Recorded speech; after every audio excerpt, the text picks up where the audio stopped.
गुरुचरण कमलेभ्यो नमः।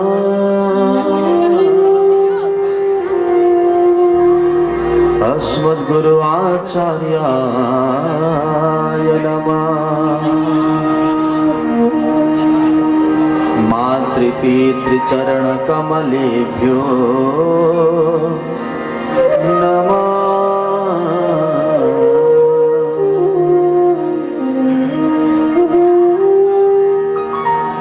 श्री भागवती सलिलसिक्त जटा कलापम गौरी निरंतर विभूषित वाम भागम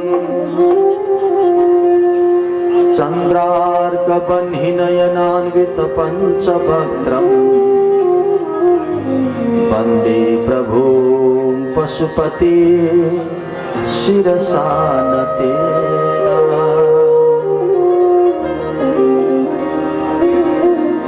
नमामि गंगे तव पाद पंकजं सुरासुरैर्वन्दित दिव्य रूपं भुक्तिं च मुक्तिं च ददासि नित्यं भावानुसारेण सदा नराणाम्।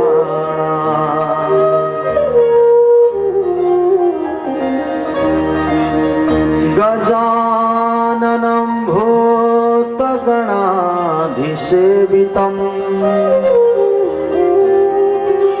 कपित्थजम्बूफलचारुभक्षणम् उमासुतं शोकविनाशकारकम् नमामि विघ्नेश्वरपादपङ्कजम्। सच्चिदानन्दरूपाय विश्वोत्पत्त्यादिहेतवे तापत्रयविनाशाय श्रीकृष्णाय वयं नमः। नमस्तेस्तु महामाये देवी सर्वार्थसाधिके सत्यशक्ति महाशक्ति देवी शक्ति नमोस्तुते। गुरुमाता पिता गुरुबन्धु सखा चरण स्वामी निरुकोटि प्रणाम। भूतिर्महद्भिर्यैमा पुरो विभो निर्मायसे ते यदमोषु पुरुषा भुङ्क्ते गुणान् षोडश षोडशात्मका सोलंकृशिष्ट भगवान बचामसि।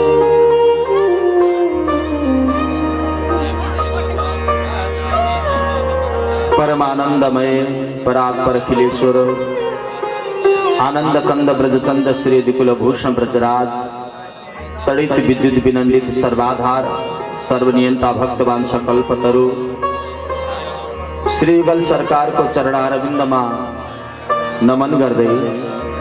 परम पूज्य श्री गुरु महाराज को चरणारविंदमा नमन कर दे। श्रीमद् भागवत महापुराण को यो दिव्य परिसरमा भागवत का कथामृत श्रवण करना पालनु भएका संपूर्ण श्रोता भक्तजन हजुर सबै में सदस्य साधुवाद अर्पण करते अनंत कोटि ब्रह्मांड का नायक भगवान श्री कृष्ण चंद्र को यो साक्षात प्रत्यक्ष वाग्मयी प्रतिमूर्ति श्रीमद् भागवत महापुराण कथामृतलाई आस्वादन गर्दैछौं। शास्त्रले के भन्छ भने तद्दिनम दुर्दिनम मन्ने मेघाच्छन्नम न दुर्दिनम यद्दिनम श्रीकृष्ण कथा कीर्तनादि च वर्जन। त्यो दिनलाई नराम्रो दिन मान्नु हुँदैन। आकाशमा बादल लागेको बेलामा, यी झरी परेको बेलामा, चट्याङ असिना भूकम्प यो जति पनि हुन्छन् यो सबै एउटा प्रकृतिको वरदान, प्रकृतिको स्वभाव। अलग अलग समयमा प्रकृतिले आफ्नो धर्म निभाइरहेकी हुन्छ। त्यसैले हाम्रो शरीरको लागि प्रतिकूल मौसम भयो भने पनि हामीले डराउनु हुँदैन। त्यो दिनलाई नराम्रो दिन भन्नु हुँदैन, त्यो दिनलाई नराम्रो दिन मान्नुपर्छ जुन दिन भगवानको कथा कीर्तनबाट हजुर हामी वञ्चित हुन्छौँ। भगवानको नाम जप्न नसकेको दिन, कथा सुन्न नपाएको दिन, भगवत स्मरण गर्न नसकेको दिनलाई नराम्रो दिन मान्नुपर्छ। त्यही भएर हाम्रो लागि मौसम प्रतिकूल भए पनि हामी भाग्यमानी हौँ, ताकि हामीले भागवतको प्रत्यक्ष दर्शन गर्दै ती भागवतमा वर्णित कथाको अनि पाठको आस्वादन गर्न पाएका छौँ। जन्मान्तरे भवेद पुण्यम तदा भागवतम लभेत। जन्म जन्मान्तरको पुण्य एकत्रित हुनुपर्छ अनि बल्ल भागवतको सान्निध्यमा जान पाइन्छ। भागवतको सान्निध्यमा जान तब मात्रै पाउँछ त्यो जीवात्माले जब उसलाई पुण्यको उदय भएको हुन्छ। महाप्रसाद गोविन्दे नाम्नी ब्रह्मणि वैष्णवे स्वल्प पुण्यवतम राजन विश्वासो नैव जायते। भगवानलाई समर्पण गरेर निकालिएको प्रसाद एउटा महाप्रसाद भनिन्छ। त्यसलाई भगवानलाई भोग लगाएर निकालेको प्रसाद हुन्छ नि, त्यसलाई महाप्रसाद भनिन्छ। एउटा त्यो, अर्को भगवानको नाम, दोस्रो तेस्रो हो निष्ठावान ब्राह्मण, आफ्नो नियम आचरणमा रहेको ब्रह्मनिष्ठ ब्राह्मण, उनको सेवा गर्नु। अर्को हो भगवानको चरणप्रति समर्पित भएको व्यक्ति, वैष्णव व्यक्ति, जसको जीवनमा भगवान भन्दा दोस्रो अरू कुनै रहेन, त्यस्ता निष्ठावान भक्त। र अर्को हो भगवानको दिव्य कथा कीर्तनको श्रवण।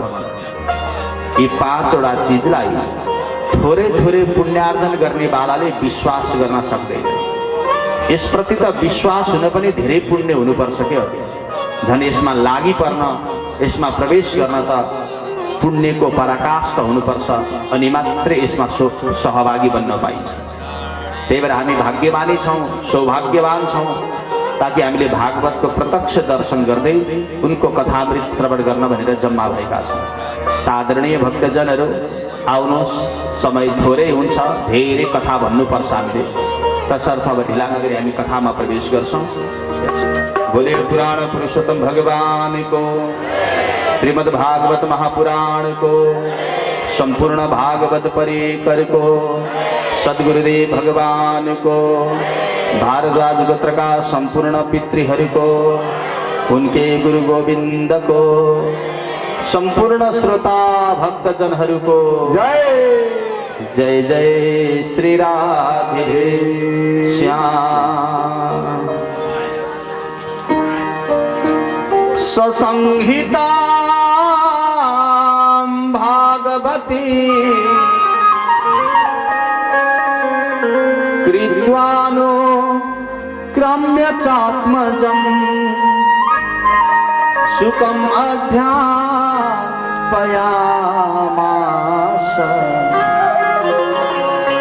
निवृत्ति निरतम मुनि।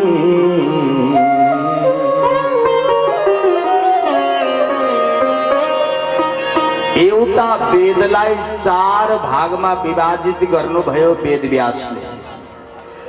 और त्यही वेदलाई सरल भाषामा बुझ्न, सुन्न, पढ्न सबैलाई सजिलो होस् भनेर 17वटा महापुराण बनाउनु भयो। अनेकन उपनिषद बनाउनु भयो, वेदान्त ब्रह्मसूत्र बनाउनु भयो, अनेक प्रकारका सतशास्त्रको निर्माण गर्नुभयो वेदव्यासले। किन? हामी कलियुगी मनुष्यको कल्याण हुन्छ कि भनेर सबैको कल्याणार्थ यस्ता सुन्दर शास्त्रको निर्माण गर्दा पनि वेदव्यासको मनमा शान्ति भएन। किन यसको मतलब संसारका सबै प्राणीले यी शास्त्रलाई रुचाएर अत्यन्त चिन्तातुर हुनुभएको वेदव्यासजीलाई नारदजीले दिव्योपदेश प्रदान गर्नु र भन्नुभयो, हे व्यासजी, सबैभन्दा पहिले प्रसन्न बनाउनु छ भने भगवानका भक्तहरूलाई प्रसन्न बनाउनु, किनभने भगवानका भक्त भनेका राजहंस जस्ता हुन्। राजहंस एक यस्तो अचम्मको पंक्षी हो, एक यस्तो अचम्मको चरा हो, यति शुद्ध र पवित्र हुन्छ कि दूध र जललाई एकै ठाउँमा मिसाएर खान पिउन दियो भने दूध पिउँछ, जललाई परित्याग गर्छ। सन्त हंस गुण गहै पय परिहरि बार विकार। त्यसैले हे व्यासजी, यो संसारमा पनि गुण पनि छ अनि दोष पनि छ। संसारमा आसक्ति भएको जीवात्मा यी मनुष्यहरू दोषलाई ग्रहण गर्छन्। संसारबाट उपरत भएका भगवत भक्तहरू गुणलाई आस्वादन गर्छन्। त्यही भएर संसारबाट उपरत भएका भक्तहरूको सबैभन्दा पहिले तपाईँ प्रसन्न हुने कार्य गर्नुहोस्। अर्थनीति, धर्मनीति, दण्डनीति, सामनीति, अनेक प्रकारका नीतिको व्याख्या गर्नुभयो। मानव धर्म, स्त्री धर्म, वर्ण धर्म, राजधर्म, अनेक प्रकारका आश्रम धर्मको पनि व्याख्या त गर्नुभयो। मुक्तिको मार्गको व्याख्या पनि गर्नुभयो। तर ती भगवानका परम भक्त जसलाई न मुक्ति चाहिएको छ, न धर्म चाहिएको छ, न सम्पत्ति चाहिएको छ, न सुख भोग चाहिएको छ, न कुनै पनि प्रकारका पुरुषार्थको चाहना गर्दछन्, त्यस्ता भक्तहरू जसलाई भगवानको चरण भन्दा बाहेक अरू केही चाहिँदैन, भगवानको चरणमा उन्मत्त भएका भक्तहरूलाई प्रसन्न हुनेवाला शास्त्र बनाउनुहोस्। माधुर्य नाम चेष्टाना सर्वावस्था सुशोभनम। भगवान श्रीहरिको दिव्य माधुर्य गुणलाई तपाईँ व्याख्या गर्नुहोस्। जुन व्याख्यालाई श्रवण गरेका ती भक्तहरू बडा प्रसन्न हुन्छन्। भक्त प्रसन्न भएपछि मनका सारा मनोरथ परिपूर्ण हुन्छ। भगवानका भक्तलाई खुसी बनाउनुहोस्। पहिला पूर्व जन्ममा म दासीको छोरो थिएँ। एउटा शूद्र जातिमा जन्मिनु भएकी मेरी आमा, म आमाको गर्भभित्र प्रवेश गर्दा मेरो पिताले संसार त्याग गरेर जानुभयो। पिताको विरहमा युक्त हुनुभएकी मेरी माता गर्भभित्रको बालकको संरक्षणको लागि घर घरमा डुल्नुभयो। कसैले व्यवस्था गरे, कसैले वास्ता गरेनन्। एउटा ब्राह्मणको घरमा दासी बनेर बस्नुभयो। त्यही दासी बनेर मेरो सेवाको लागि, मेरो संरक्षणको लागि अनेक सेवा शुश्रूषा गर्नुभयो। त्यो घरमा जन्मिए। तर थाहा छ व्यासजी, मात्रै 4 महिना मैले साधुको संगत गरेँ। 4 महिना साधुको संगतले मेरो बुद्धि अलग भयो। संसारमा जकडिएको मेरो बुद्धि संसारबाट अलग बन्न चाह्यो। मेरी माताको मृत्युलाई पनि मैले वास्ता गरिन। जुन माताले मलाई जन्माइन्, हुर्काइन्, बढाइन्, जुन माताले मलाई भगवानको भजन गर्नुपर्छ भन्ने सम्म सिकाइन्, ती माताको मृत्यु हुँदा पनि मलाई त्यति वास्ता भएन। बस 4 महिना साधुको संगत गरेको परिणामले भगवत चिन्तन गरे। अन्ततोगत्वमा ब्रह्मपुत्र भए। साधुको संगतले जीवन आमूल परिवर्तन हुँदो रहेछ व्यासजी। त्यसैले त्यस्ता जसले संसारको हर तरहले कल्याण गरिरहन्छ त्यस्ता साधुको प्रसन्नताको लागि कार्य गर्नुहोस्। एउटा शास्त्रको निर्माण गर्नुहोस्। नारदजीको उपदेशलाई स्वीकार गर्नुभएको श्री वेदव्यासले श्रीमद् भागवत महापुराणको निर्माण गर्नुभयो। यही भागवत जुन हजुरले हिजोबाट श्रवण गरिरहनु भएको छ, यो दिव्य भागवत महापुराण जब वेदव्यासले निर्माण गर्नुभयो अनि वेदव्यासजीको मनमा शान्ति भयो। किनभने अब वेदव्यासजीले सोच्नुभयो अब साधु सन्त पनि प्रसन्न भए। श्रीमद् भागवतम पुराण तिलकम यद वैष्णवानां धनम। भागवत एक यस्तो अचम्मको शास्त्र हो, एक यस्तो अचम्मको ग्रन्थ हो जसलाई अरूले हैन भगवानका भक्तले रुचाउँछ। वैष्णवको धन हो भागवत। भगवानको चरणप्रति तत्समर्पित भएका भक्तहरूको जीवन हो भागवत। त्यसै कारणले भगवानका भक्तलाई पहिले खुसी बनाउनुहोस् अनि मनमा खुसी हुन्छ। भगवानका भक्तहरूलाई प्रसन्न बनाउनुहोस् अनि मनमा शान्ति हुन्छ। सो सुखी सुखित्वको भाव हैन, पर सुखी सुखित्वको भाव लिनुहोस्। एउटा कुरा ध्यान दिनु, अरूलाई खुसी बनाउन पहिले आफू खुसी हुनुपर्छ। आफू खुसी भएपछि मात्र अर्कालाई खुसी बनाउन सकिन्छ। तर आफू सुखी हुन पहिले अरूलाई सुखी बनाउनुपर्छ। आफू खुसी हुन, आफू खुसी भएपछि अर्कालाई खुसी दिन सकिन्छ, अरूलाई सुखी बनाएपछि आफू सुखी बन्न सकिन्छ। किनभने खुसी र सुखी भन्ने शब्दमा अलिकति भिन्नता छ। हामी संसारका मान्छे के गर्छौँ, पहिले आफ्नो कार्य बनाओस् त्यतापट्टि लाग्छौँ, पहिले म चाहिँ सुखी हुँ न त्यसपछि अरूलाई विचार गरौँला भन्छौँ। सुखको प्रतीक्षा गर्दा गर्दै सारा जीवन व्यतीत हुन्छ र पनि सुखको अनुभूति गर्न सक्दैन। सुखाय कर्माणि करोति लोको न ते सुखम वन्यदुपारमम्बा विन्देत भूयः तत एव दुःखम यदत्र भगवान् भगवान् वदेन।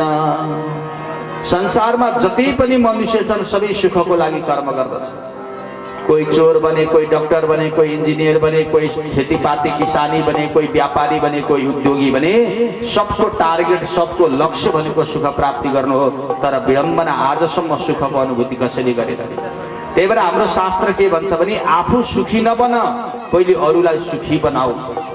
साधुको भावना कस्तो हुन्छ, अर्कालाई पहिले प्रसन्न बनाउने, अर्काको दुःख नै मेरो दुःख हो यस्तो भाव साधुको भाव हुन्छ कि साधुको स्वभाव हुन्छ।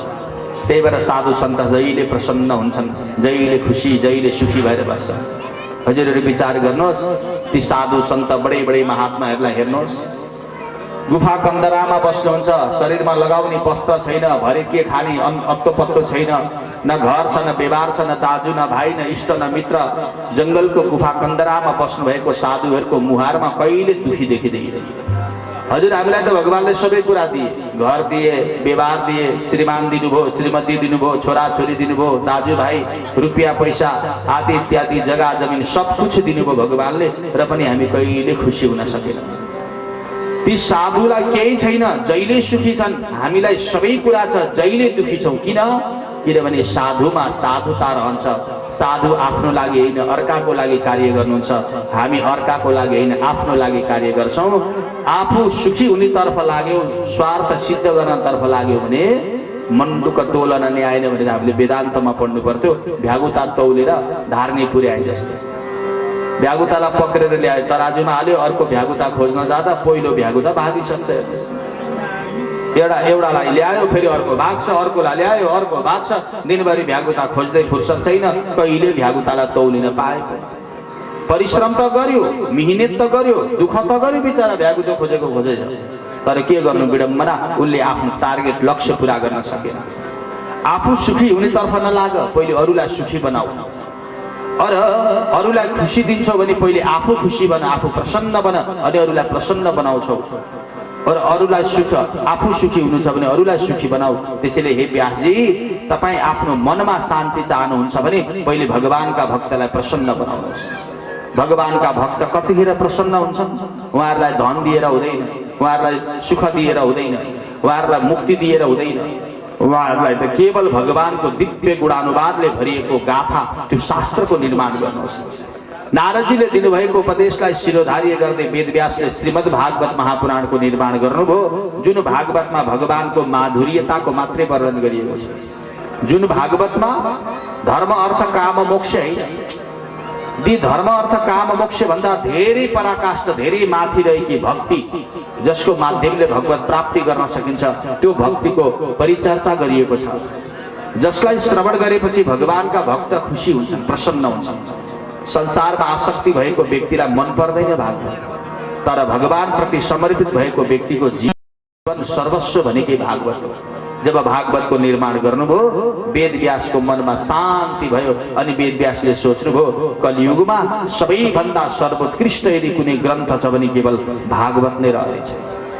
भागवतजीको निर्माण गर्नुभएको वेदव्यास अनि मनमा शान्तिको अनुभूति गर्न लाग्नुभयो। त्यसैले भागवत एक यस्तो अचम्मको ग्रन्थ हो, एक यस्तो उच्चतम ग्रन्थ हो, बर्वर्ती सर्वोपरि जो भन्दा उत्कृष्ट ग्रन्थ आजसम्म बन्न सकेनन्, न बन्न सक्लान् पनि, न भूतो न भविष्यति। त्यसैले श्रीमद् भागवतको निर्माण वेदव्यासले गर्नुभयो। यी कथाहरू हजुरलाई हिजो मैले श्रवण गराउँदै थिएँ। बोले भागवत भगवानको यस्यावे श्रूयमाणाय कृष्णे परम पुरुषे भक्तिरुत्पद्यते पुंस शोक मोहा भयापहा। शोकलाई नष्ट गर्न सक्ने सामर्थ्यता, मोहलाई नष्ट गर्न सक्ने सामर्थ्यता अनि भय भनेको डरलाई नष्ट गर्न सक्ने सामर्थ्यता केवल भागवतमा छ। शोक भनेको भूतकालको विषय, मोह भनेको वर्तमान कालको विषय अनि डर भनेको भविष्यकालको विषय। भूतकाल, भविष्यकाल, वर्तमान काल तीनै कालमा उत्पन्न हुनेवाला जति पनि पीडा छन् नि, ती सबै पीडालाई शमन गर्न सक्छ भागवत।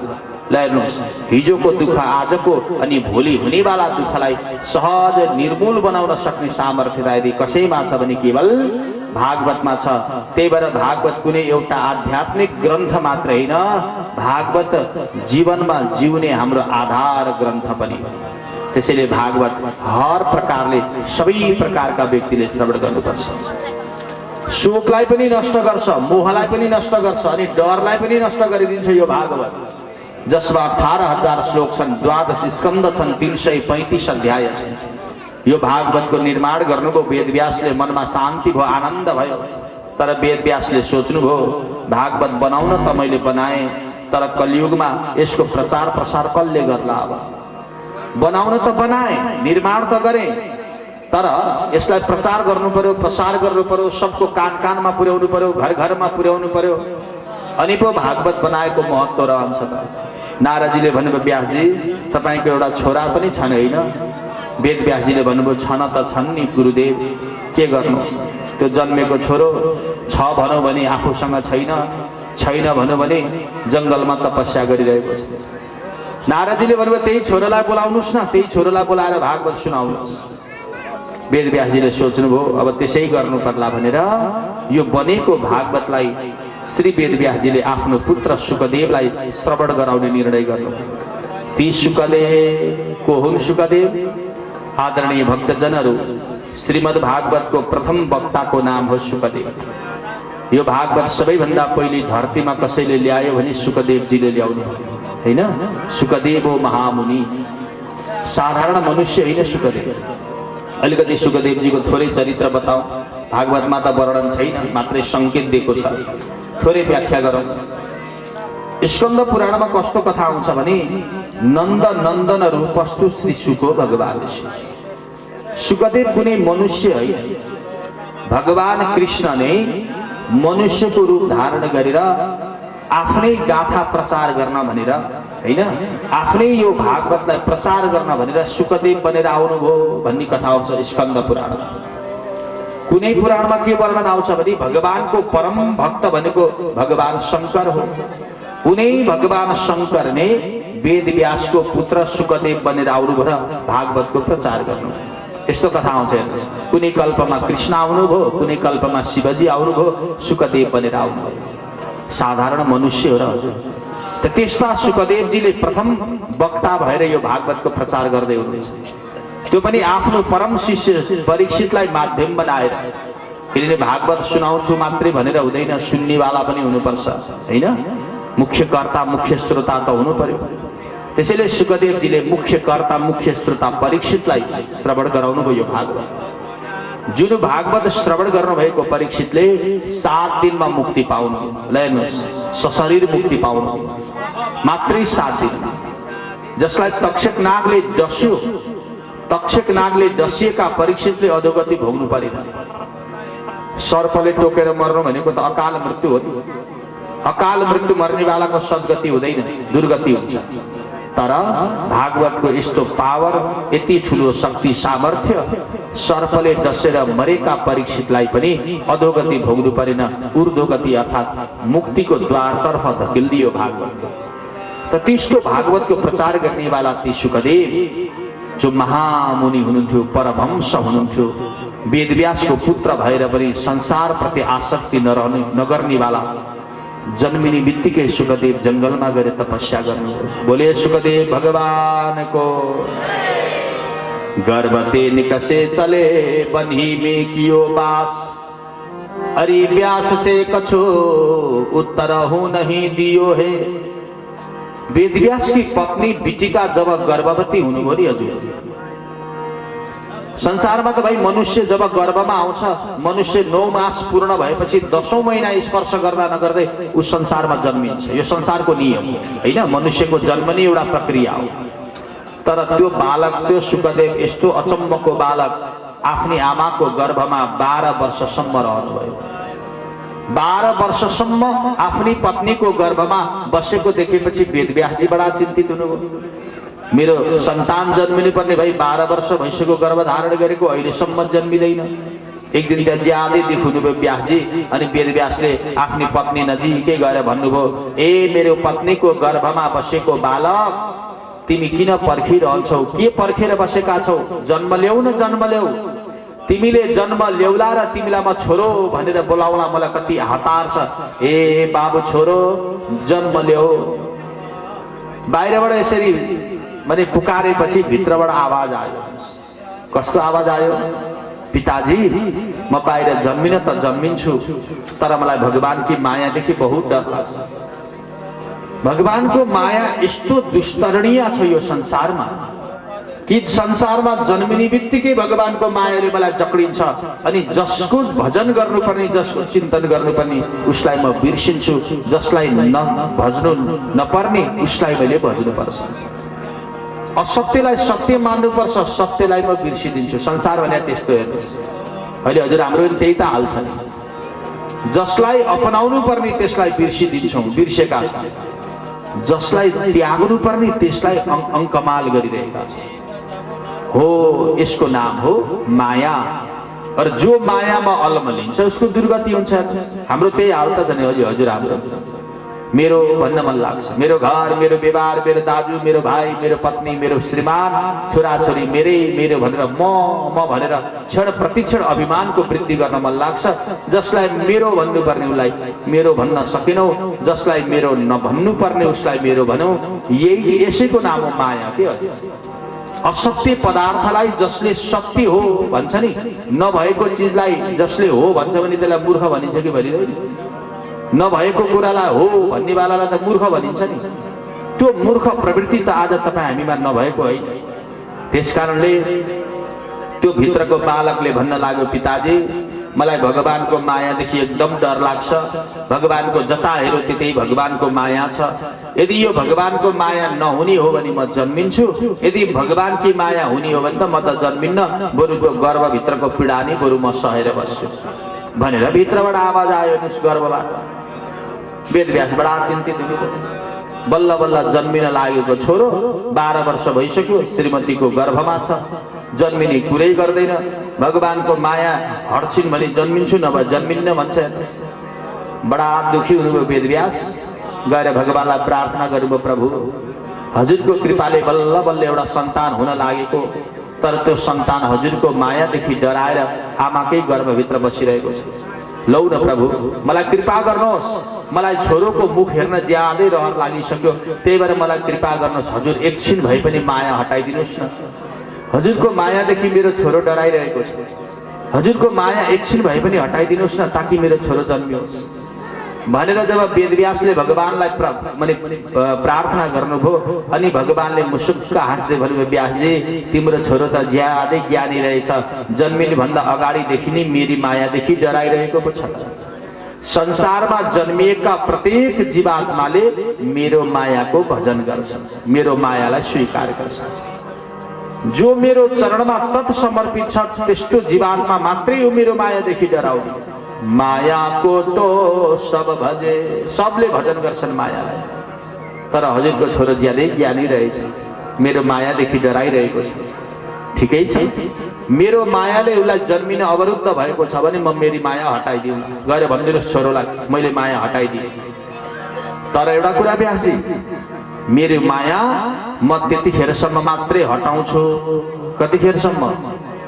एउटा तोरीको दानाले गोरुको सिङमा हिर्काउँदा त्यो तोरीको दाना गोरुको सिङमा जतिखेरसम्म अडिन्छ त्यतिखेरसम्म मेरी माया हटाइदिन्छु। ल त्यति समय अवधि म मेरी मायाबाट अलग गराउँछु, त्यसपछि फेरि मेरी मायाले छोइहाल्छ संसार। भगवानले त्यति भन्नुभयो। अब हजुरहरू विचार गर्नु त, तोरीको दाना गोरुको सिङमा त अडिँदै त्यो पनि परबाट हिर्काउँदा होइन। परबाट हिर्काउँदा सिङको टुप्पोमा तोरीको दाना यदि जतिखेरसम्म अडिन्छ त्यतिखेरसम्म मेरी माया हटाइदिन्छु। और ब्रह्माजी के वेद व्यासले सोच्नुभयो अब नहुनु भन्दा यति हुनु पनि ठुलै कुरो। दौडेर गएर भन्नुभयो बाबु तिमी जन्म ल्याऊ, अब भगवानले माया हटाइदिने अरे। भित्रबाट आवाज आयो कति बेरसम्म पिताजी? अरे एउटा तोरीको दाना गोरुको सिङमा जतिखेरसम्म अडिन्छ त्यतिखेरसम्म। त्यति मात्रै के भन्नुभएको थियो? आमालाई प्रसव वेदना प्रारम्भ भयो, आमालाई प्रसुति व्यथाले स्पर्श गर्यो, त्यतिखेर गर्भको द्वारलाई माध्यम बनाएर त्यो एउटा सुन्दर बालक 12 वर्षको बालक त्यहाँ जन्म लियो। त्यही जन्मिने वाला बालकको नाम थियो सुखदेव। बोलिए सुखदेवजी महाराजको। जन्मिँदै 12 वर्षको त्यो बालक, अब जन्मिएको बालक सालनाल छेदन गर्नुपर्ने, त्यो भएको सालनाललाई पनि गलातिर बेर्नुभयो। व्रतबन्धको त कुरै नगरौँ, नाल छेदन त जसको भएको छैन अरू संस्कार के होस् पनि। जन्मिने बित्तिकै दायाँ बायाँ कतै हेर्नु भएन, त्यो सुखदेवले सालनाल पनि गलामा बेर्नुभयो। दायाँ बायाँ कतै नहेरी दौडेर जानुभयो जङ्गलमा।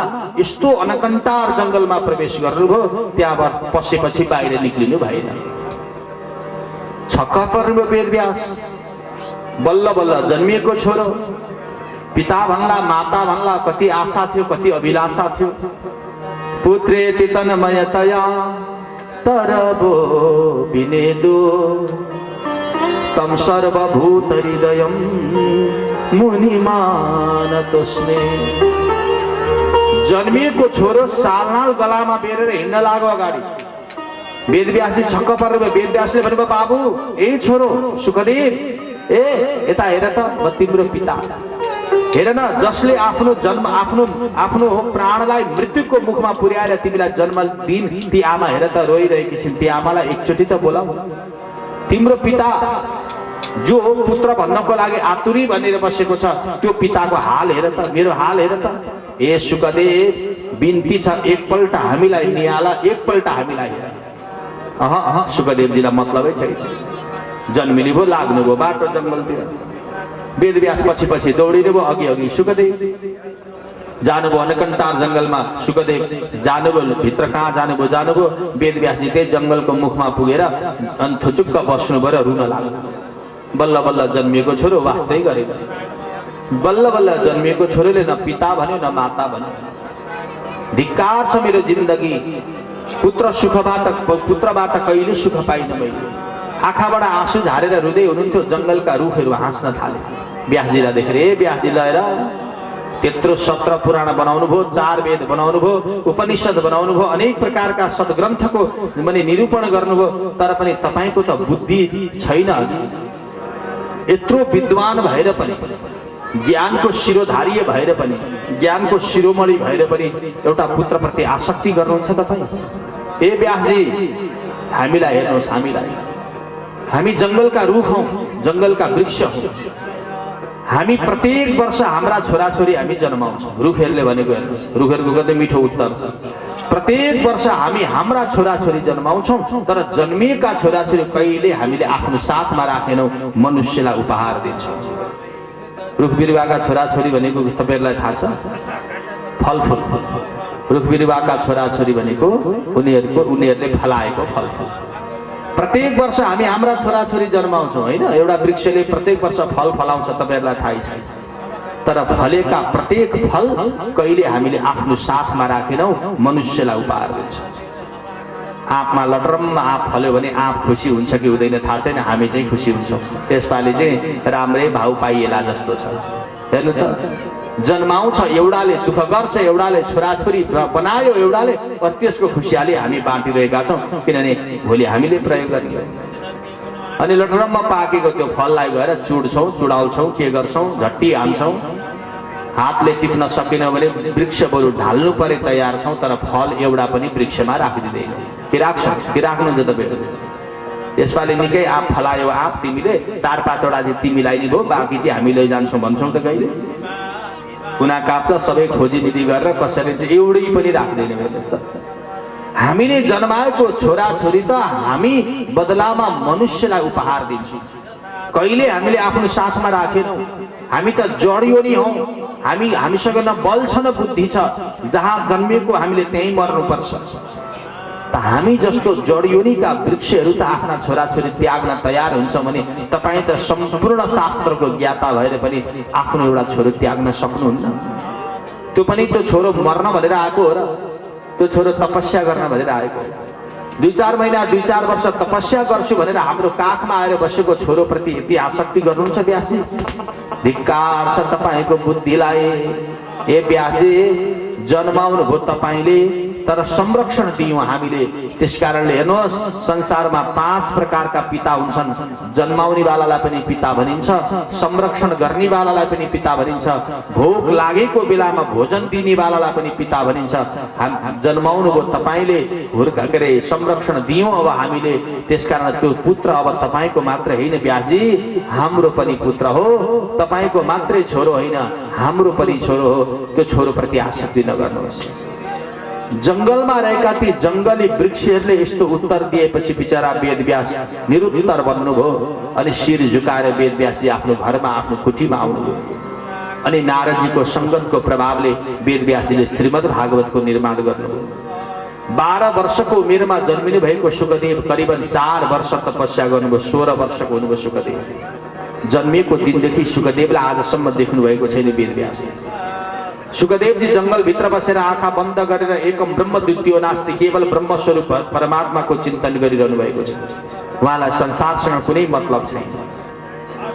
वेदव्यासले सोच्नुभयो, यो दिव्य भागवत मैले मेरो छोरोलाई सिकाउन पाए, पढाउन पाए, अध्ययन गराउन पाए, कम से कम मेरो जीवन त सफल हुन्थ्यो भनेर वेदव्यासजीले आफ्नो एउटा चेलोलाई बोलाउनु गएर भन्नुभयो, बाबु मेरो छोरो सुकदेव जहाँ गएर तपस्या गरेको छ त्यो छोरोलाई गएर यो भागवतका 2-4 श्लोक सुनाइदेऊ, ताकि यो भागवतको श्लोक सुनेर उसको मन फेरियोस् अनि यो भागवत पढ्न भनेर आओस् भनेर पठाउनु भयो आफ्नो चेलोलाई। चेलोले भागवतको एउटा श्लोक लिएर जानुभयो। जंगलमा जानुभयो। सुकदेव बिल्कुल आँखा बन्द गरेर तपस्यारत हुनुहुन्थ्यो। जति बोलाउँदा पनि बोल्नु भएन सुकदेवजीले। त्यसपछि एउटा कुनामा बसेर त्यो शिष्यले ठुलो ठुलो स्वरले भागवतको एउटा श्लोक वाचन गर्न थाल्यो। बर्हापीडम नटवर बपो, सुन्दर श्लोक हेर्नुहोस्। बर्हापीडम नटवर बपो कर्णयो कर्णिकारम बिभ्रदवास कनक कपिशम वैजयन्तीं च माला रन्ध्रान वेणोरधर सुदया पूरयन् गोपवृन्दे वृन्दारण्यं सुखदरमणं प्राविशद गीतकीर्ते। ये श्लोक भन्नु, यो भागवतकै श्लोक हो। अरे सुकदेव, तपाई कुन भगवानको चिन्तन गर्नुहुन्छ थाहा छैन मलाई, तर म के भन्छु भने तपाईको भगवान कस्तो छ थाहा छैन। हाम्रो भगवानलाई सुन्नुहोस्, हाम्रो भगवान यति सुन्दर छ भनेर त्यो श्लोक भन्नु। त्यो श्लोक सुन्दरताको वर्णनले भरिएको श्लोक हो। बर्हापीडम, बर्ह भनिन्छ मयूरको प्वाखलाई। संस्कृतमा बर्ह भन्छ मयूरको प्वाखलाई। मयूरको प्वाखले बनेको मुकुट जसले आफ्नो शिरमा नित्य धारण गर्छ। कसले? कृष्ण हैन। कृष्णको शिरमा हेर्नु होला मयूरको प्वाखको मुकुट देखिन्छ। यदि मुकुट लगाउनु भएको छैन भने एउटा भए पनि मयूरको प्वाख चाहिँ सिउरेकै हुन्छ शिरमा, हैन? कहीं फोटो हेर्नु त कृष्णको शिरमा एउटा न एउटा मयूरको प्वाख त यसो तिर्स्याकै हुन्छ कि हजुर। मयूरको प्वाखले बनेको मुकुट जसले आफ्नो शिरमा नित्य धारण गर्छ। यति सुन्दर त्यो कृष्ण, नाच्नको त राजा नै छ त्यो कृष्ण। कानमा कर्णिकार फूलले बनेको कुण्डल, त्यो पनि माछाको जस्तो आकृति बनाएर जसले नित्य धारण गर्छ, हैन? त्यति मात्रै हो र कृष्ण शरीर, कालो शरीरमा पहेँलो पीताम्बर वस्त्रले सुशोभित भएको त्यो कृष्ण कालो बादलमा बिजुली चम्के जस्तो देखिन्छ। गलामा वैजयन्ती माला धारण गर्नेवाला त्यो कृष्ण, 2टा ओठको बीचमा 6वटा प्वालले सुसज्जित भएको बाँसुरी राखेर अधरामृत पान गराइरहेको छ। त्यो बाँसुरीको त्यो प्वालबाट निस्किएको आवाजले जगतलाई मोहित गरिरहेको छ। त्यो सुन्दर कृष्ण 2टा ओठको बीचमा अधरामृत पान गराउनु भयो जुन कृष्णले। सारा वरिपरि गोपी ग्वालाको बीचमा बसेर हातमा एउटा सानो छडी लिएर ती गाई र बाछालाई ह ह भन्दै खाली चरण, नग्न चरण लिएर वृन्दावनको यमुनाको किनारमा बारम्बार विचरण गरिरहनु हुने त्यो कृष्ण भन्दा सुन्दर हजुरको भगवान छ र? यो श्लोकको अर्थ यो हेर्नुहोस्। बारम्बार यो श्लोक गायन गर्नुभयो त्यो शिष्यले। बारम्बार यो श्लोक गायन गरेपछि शुकदेवजी जुन परमात्माको चिन्तन गर्नुहुन्थ्यो झसङ्ग हुनुभयो। त्यो श्लोक कानमा बारम्बार सुन्नुभयो अनि झसङ्ग बिउजिनु भयो। भन्नुभयो ए बाबु, हे तिमीले कसको वर्णन गरेको? अनि त्यो शिष्यले भन्नुभयो मैले त मेरो भगवानको वर्णन गरेको। अरे तिम्रो भगवान पनि यति सुन्दर छन्? मेरो भगवान त यति नै सुन्दर हुनुहुन्छ। साँच्चै तिम्रो भगवान यति राम्रा छन्? राम्रा हुनुहुन्छ। राम्रो मात्रै भएर के गर्नु, दयालु छन् कि छैनन् थाहा छ तिमीलाई? शिष्यले भन्नुभयो त्यो त थाहा छैन। त्यसो भए त्यो पत्ता लगाएर आउजाऊ। शुकदेवजी फेरि ध्यानमा बस्नुभयो अनि शिष्यले गएर वेदव्यासलाई भन्नुभयो पिताजी गुरुदेव हजुरको पुत्र बिउजिनु भएको थियो, राम्रो त होलान् तर दयालु छैनन् होलान् भनेर फेरि तपस्या गर्नु। अनि वेदव्यासले भन्नुभयो त्यसो एउटा काम गर, जुन कृष्णको सुन्दरताको तिमीले वर्णन गर्यौ त्यो कृष्ण कति दयालु छ भनेर यो श्लोकले गएर सुनाइदेऊ जाऊ। मेरो भगवान भन्दा दयालुहरू कोही छैन। अर्को श्लोक दिनुभयो। भोलिपल्ट गएर अर्को श्लोक सुनाउनु भयो। आए कि प्रभुलाई मार्न विषले त्यो पुतना तै पनि पाए आदरनाथबाट जननी जस्तै पनि मानिने त्यस्तीलाई पनि दिने शुभ गति त्रैलोक्यका ईश्वर गर्छन् भाव बुझी कृपा यदुपति सद्भक्तको आदर अहो बकेयम स्तनकालकूटम जिघांसया पाययदप्य सात्वे लेवे गतिं धातृचितां ततोन्यं कम्बा दयालुं शरणं ब्रजेम। हे शुकदेव जी, हिजो जुन भगवानको सुन्दरताको वर्णन गरे त्यो भगवान यति दयालु छ, यति दयालु छ, यति दयालु छ कि आफूलाई मार्न आएकी राक्षसी पुतनालाई पनि जसले मुक्ति प्रदान गर्यो। आफ्नो स्तनमा कालकुट विष धारण गरेर कृष्णलाई मार्न भनेर गए कि त्यो राक्षसी भगवानले दूध पिउने बहानामा विष पिउनु भयो। त्यति मात्रै हो र उसलाई मार्नु भयो। आफूलाई मार्न आएकी राक्षसीलाई भगवानले दुर्गति दिनुपर्ने नि होइन, भगवानले सद्गति प्रदान गर्नु। हेर्नुहोस् त कति दयालु। हजुर हामीलाई कोही मार्न आयो भने हामी त्यसलाई आशीर्वाद दिन्छौँ। सके हामी पनि त्योसँग प्रतिकार गर्छौँ, नसके त्योबाट भागिहाल्छौँ। हामीलाई मार्न आउनेवाला शत्रुलाई हामी कहिले मित्र मान्दैनौँ कि हाम्रो स्वभाव त्यस्तो। तर भगवान यति दयालु छ कि भाइ आफूलाई मार्न आएकी राक्षसीलाई पनि भगवानले दिव्य मातृगति प्रदान गर्नुभयो। त्यस्तो सद्गति प्रदान गर्नेवाला कृष्ण त्यो भन्दा दयालु यो जगतमा अरू को होला भनेर बारम्बार यो श्लोकको गायन गरेपछि शुकदेवजी फेरि झसङ्ग बिउजिनु भएर भन्नुभयो बाबु, ए बाबु, यति दयालु पुरुष को? अनि त्यो शिष्यले भन्नुभयो हिजो जुन भगवान यति सुन्दर हुनुहुन्थ्यो भनेको थिए नि गुरुदेव, त्यही भगवान यति दयालु छ। हो र? तिम्रो भगवान सुन्दरको पराकाष्ठा पनि छ अनि दयालुताको पराकाष्ठा पनि छ भने भन न भन, तिम्रो भगवानको अरू स्वरूप कस्तो छ बताउ न, तिम्रो भगवानको चर्चा गर न। शिष्यले भन्नुभयो गुरुदेव, मलाई त हजुरको पिताजीले मात्रै 2टा श्लोक सुनाउनु भएको थियो। यस्ता श्लोक त हजुरको पिताजीसँग 18,000 छ। हजुर नि आफै गई बक्सियोस् न, गएर सोधी बक्सियोस्। भनेपछि त शुकदेवजीले निर्गुण निराकारको जुन एउटा ब्रह्म स्वरूपको चिन्तन गर्नुहुन्थ्यो त्यो निर्गुण निराकारलाई ती थाती राख्नुभयो, ती छोडिदिनु भयो। शुकदेवजी दौडेर जानुभयो पिताजीलाई गएर भन्नुभयो पिताजी, ए पिताजी, मलाई त्यो भगवानको चर्चा गर्नुहोस् जुन भगवान सुन्दर छ, त्यो भगवानको चर्चा गर्नुहोस् जुन भगवान दयालुताको पराकाष्ठा छ, त्यस्तो भगवानको कथा सुनाउनुहोस् भनेपछि अनि त्यसपछि शुकदेवजीलाई वेदव्यासजीले यो भागवत महापुराण श्रवण गराउनु भयो जुन भागवतमा 18,000 श्लोक वर्णन गरिएको छ।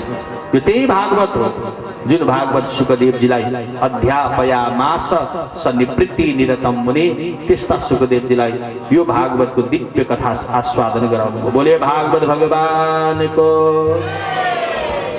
मैले हिजो पनि चर्चा गरेको थिएँ, पहिले भागवतको श्रुति परम्परा आउँथ्यो, सुनेपछि सबै थाहा भइहाल्थ्यो। शुकदेवजीले जब यो भागवतको अध्ययन गर्नुभयो, जब पढ्नुभयो भागवत, अनि शुकदेवजीले निर्गुण निराकार होइन सगुण साकारले भरिएको भागवतको प्रचार प्रसार गर्ने निर्णय गर्नुभयो। यति सुन्दर भागवत। भगवानको 2टा स्वरूप हुन्छ हेर्नुहोस्। एउटा स्वरूप हुन्छ निराकार स्वरूप जसको रूप रङ्ग हुँदैन, स्वरूप हुँदैन, हैन, कस्तो छ जसको वर्णनै हुँदैन। अर्को स्वरूप हुन्छ भगवानको साकार स्वरूप, जल जस्तो के भगवान जल जस्तो। पानीको कुनै रङ्ग हुन्छ त? हुँदैन। कालो हालिदिनु कालै बनिदिन्छ, रातो हालिदिनु रातो बनिदिन्छ। पानीको कुनै रङ्ग हुँदैन, पानीको कुनै आकार हुँदैन। अम्खरामा राखिदिनु अम्खरै बनिदिन्छ पानी, होइन? गाग्रीमा राखिदिनु गाग्री बनिदिन्छ पानी, गिलासमा राखिदिनु गिलास बनिदिन्छ पानी। पानीको न कुनै रङ्ग हुन्छ न कुनै आकार हुन्छ। हजुरले जस्तो रङ थपिदिनु भयो त्यस्तै बन्छ, जस्तो आकार दिनुभयो त्यस्तै बनिदिन्छ। भगवानको स्वरूप पनि त्यस्तै छ क्या हजुर। निराकार छ परमात्माको स्वरूप, निर्गुण स्वरूप छ परमात्माको, जसलाई ब्रह्मवादीहरू चिन्तन गर्नुहुन्छ। एकम ब्रह्म द्वितीयो नास्ति, एउटा ब्रह्म स्वरूप भन्नुहुन्छ, अरू सबै मिथ्या भन्नुहुन्छ। तर हामी भगवानका भक्तहरू वैष्णवहरू भगवानलाई सगुण साकारले आराधना गर्छौँ। भगवानका अङ्ग छन् हाम्रै जस्तै, हात छन्, गोडा छन्, रूप छ, रङ्ग छ, शिर छ, चरण छ, सबै कुरा छ भनेर हामी भगवानको अङ्ग पूजा गर्छौँ। गुरुले बिहान हजुरलाई अङ्ग पूजा गराउनुहुन्छ। त भगवानलाई जसले जुन ढङ्गले पुकार गर्छ भगवान त्यही भावले प्रकट हुनुहुन्छ। त्यही भएर गीताजीमा भगवान भन्नुहुन्छ, हे यथामाम प्रपद्यन्ते तांस्तथैव भजामि। जसले मलाई जसरी भजन गर्छ म त्यसै गरी प्रकट बनिदिन्छु। त यो श्रीमद् भागवत महापुराणमा निर्गुण निराकारको होइन, सगुण साकारको प्रतिपादन गरिएको छ। सुखदेवजी महाराजले निर्गुण निराकार भगवानलाई विस्मरण गर्दै सगुण साकारले भरिएको दिव्य भागवत महापुराणको अध्ययन गर्नुभयो। र यसरी अध्ययन गर्नुभयो सुखदेवजीले, जसलाई अध्ययन गरेपछि सुखदेवजीले यो भागवत आफ्नो जिब्रोको टुप्पोमा राख्नुभयो र यही भागवतलाई गुनगुनाउँदै समय व्यतीत गर्न लाग्नुभयो। अहिले हामीले जस्तो घर घरमा पुराण भन्दै हिँड्नु भएन सुखदेवजी, गृहस्थीको घरमा त कहिले जानु भएन। भागवतमा यस्तो कथा आउँछ, गृहस्थीको घरमा जानुभयो भने पनि 2-4 मिनट गएर बस्दिनुहुन्थ्यो, यसो 5-7 मिनट 10 मिनटसम्म गएर बस्दिनुहुन्थ्यो। गाई दुहुँदा जति समय लाग्छ त्यति समय गएर बस्दिनुहुन्थ्यो। किनभने त्यो गृहस्थीले मेरो दर्शन गरेर कमसेकम उनले कल्याणको मार्ग अपनाओस् भनेर, अर्काको कल्याणको लागि। श्रीमद् भागवतको अध्ययन गर्नुभएका सुखदेव आफै परमहंस हुनुहुन्थ्यो। उहाँलाई संसारसँग मतलब थिएन, आबाल ब्रह्मचारी हुनुहुन्थ्यो। शरीरमा एउटा लाज ढाक्ने कौपिन वस्त्र बाहेक शरीरमा कुनै वस्त्र धारण गर्नु भएन। और भोजनमा वायु भन्दा अलावा अरू केही भोजन पनि गर्नु भएन। वात रसना, त्यही श्वास लिँदा जति हावा पिउनुहुन्थ्यो त्यही हावा पिउनुहुन्थ्यो, बाँकी कहिले अन्न जल पिउनु भएन। शरीरको और त्यो कौपिन वस्त्र भन्दा बाहेक शरीरलाई अरू कुनै वस्त्रले ढाक्नु भएन। आफ्नो हातलाई सिरानी मान्नुहुन्थ्यो, पृथ्वीलाई नै ओछ्यान मान्नुहुन्थ्यो। वृक्षका बोक्राहरू नै शरीरको वस्त्र हो भन्नुहुन्थ्यो, वृक्षका कन्दमूल नै मेरो भोजन हो भन्नुहुन्थ्यो। संसारबाट अनासक्त बन्नुभएको सुखदेव स्वयं परमहंस हुनुहुन्थ्यो, महामुनि हुनुहुन्थ्यो, साक्षात् भगवानकै प्रतिस्वरूप। उनै सुखदेवजीले यो भागवत गुनगुन गुनगुन गुनगुन गर्दै गुनगुनाउँदै सारा जगतमा विचरण गर्न लाग्नुभयो। 16 वर्षको उमेर भए पनि सुखदेवजीको बुद्धि चाहिँ सानो बालकको जस्तो थियो, निर्विकारी के। काम थिएन, क्रोध थिएन, लोभ थिएन, मोह थिएन, आसक्ति थिएन, ईर्ष्या थिएन, राग थिएन, द्वेष थिएन। सबै विकारबाट अलग्ग बन्नु भएको सुखदेव। त्यस्ता सुखदेवजी एक दिन विचरण गर्दै गर्दै गर्दै अगाडि बढ्नु भएको गंगा नदीको किनारमा एकजना राजाले व्रत लिएर बस्नु भएको रहेछ। ती राजा अरू कोही थिएनन्, परीक्षित नाम गरेका राजा सबै कुरालाई त्याग गरेर गंगा नदीको किनारमा अनसन व्रत धारण गरेर बस्नु भएको रहेछ। ती राजालाई यसो हेर्न भनेर जानुभएको सुखदेव स्वामी, भिडभाड थियो, बस्ने ठाउँ पनि थिएन। राजाको सामनेमा एउटा खाली आसन रहेछ, त्यहाँ गएर बस्नुभयो। अनि ती राजा जुरुक्क उठेर भन्नुभयो, गुरुदेव मैले एउटा प्रतिज्ञा गरेको थिएँ, मेरो यो अगाडिको आसनमा त्यो व्यक्ति मात्रै बसोस् जसले मेरो प्रश्नको उत्तर दिन सक्छ। हजुर यहाँ आउनुभयो, अब मलाई 2टा प्रश्नको उत्तर दिनुहोस् भनेर सुखदेवजीलाई राजा परीक्षितले 2टा प्रश्न गर्नुभयो। त्यही 2टा प्रश्नको उत्तर सुखदेवजीले श्रीमद् भागवतको माध्यमबाट प्रदान गर्नुभयो। त्यतिखेर सुखदेवजीले राजा परीक्षितलाई यो भागवत सुनाउनुभयो। र यो भागवत राजा परीक्षितको साथसाथमा हजारौं ऋषि महर्षिहरूले सुन्नुभयो। र तिनै ऋषि महर्षिहरूले एक कान दुई कान मैदान भने झै सबैलाई सुनाउँदै सुनाउँदै सुनाउँदै जानुभयो र त्यही भागवत महापुराण आज हेर्नुहोस् हजुर हाम्रो घर आँगनीमा गुन्जिरहेको छ। यो त्यही भागवत हो जसलाई यो धरतीमा शुकदेवजीले पहिलोपल्ट प्रस्फुटन गर्नुभयो। वेदव्यासले विरचना गरेको भागवतलाई शुकदेवले परीक्षितलाई श्रवण गराउने बहानामा यो संसारमा झार्नुभयो। यो झरेको भागवत आज हेर्नुहोस् त हजुर हाम्रो घर घरमा गुन्जिरहेको छ, जसले मृतात्मा जीवको पनि कल्याण गरेको छ, बाँचेको मनुष्यलाई पनि अजरत्व प्रदान गरेको छ, इहलोके परत्र छ योलोक र परलोकलाई सुधारिरहेको छ। यो दिव्य भागवत आज जगतमा प्रचारित रहेको छ। त त्यस्तो भागवतको प्रथम वक्ता श्री शुकदेव, बोलिए शुकदेव जी महाराज को। राम नाम ओडी ओडी मन को मैलो धुनु छ, राम नाम ओडी ओडी मन को मैलो धुनु छ, एक दिन त रामकै प्यारो हुनु छ, एक दिन त रामकै प्यारो हुनु छ। राम नाम ओडी ओडी मनको मैलो धुनु छ, राम नाम ओडी ओडी मनको मैलो धुनु छ, एक दिन त रामकै प्यारो हुनु छ, एक दिन त रामकै प्यारो हुनु छ। प्यारो हुनु छ राधे प्यारो हुनु छ, प्यारो हुनु छ राधे प्यारो हुनु छ, एक दिन त रामकै प्यारो हुनु छ, एक दिन त रामकै प्यारो हुनु छ।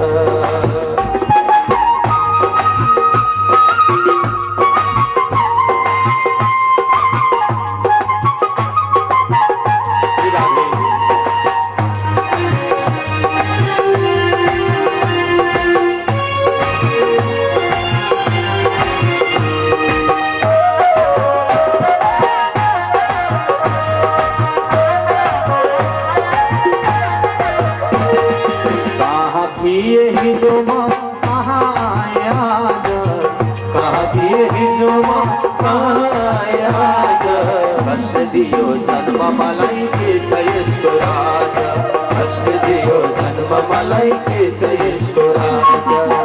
राम नाम ओडी ओडी मनको मैलो धुनु छ, राम नाम ओडी ओडी मनको मैलो धुनु छ, एक दिन त रामकै प्यारो हुनु छ, एक दिन त रामकै प्यारो हुनु छ।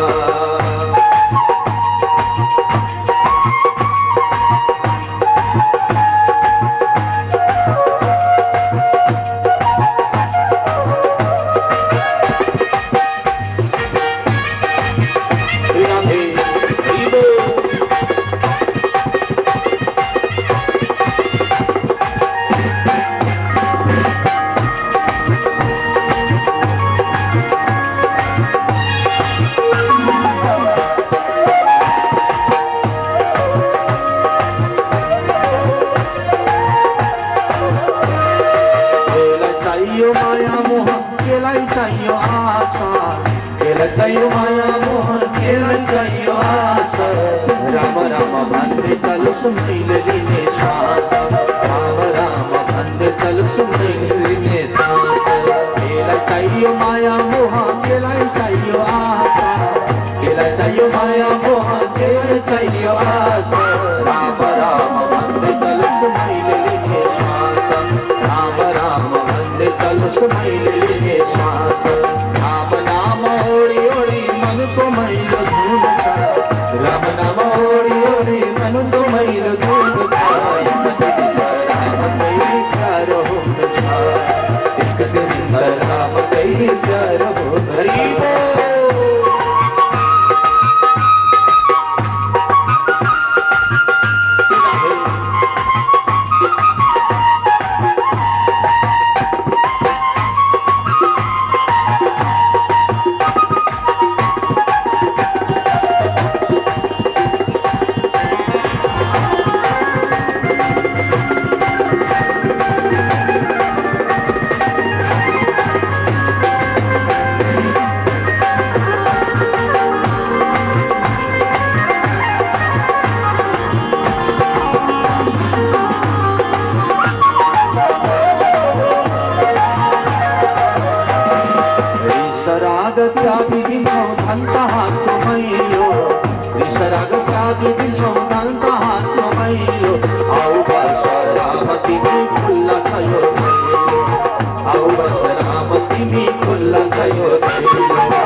मन जहाँको मैलो आऊ बसरा तिमी खुल्ला भयो दैलो आऊ बसरा तिमी खुल्ला भयो दैलो प्यारो हुनु छ राजै प्यारो हुनु छ प्यारो हुनु छ राजै प्यारो हुनु छ एक दिन राम कही प्यारो हुनु छ एक दिन राम कही प्यारो हुनु छ राम नाम ओरी ओरी मन को मैलो धूल छ राम नाम ओरी ओरी मन को मैलो धूल छ एक दिन राम कही प्यारो हुनु एक दिन राम कही प्यारो हुनु एक दिन राम कही प्यारो हुनु एक दिन राम कही प्यारो हुनु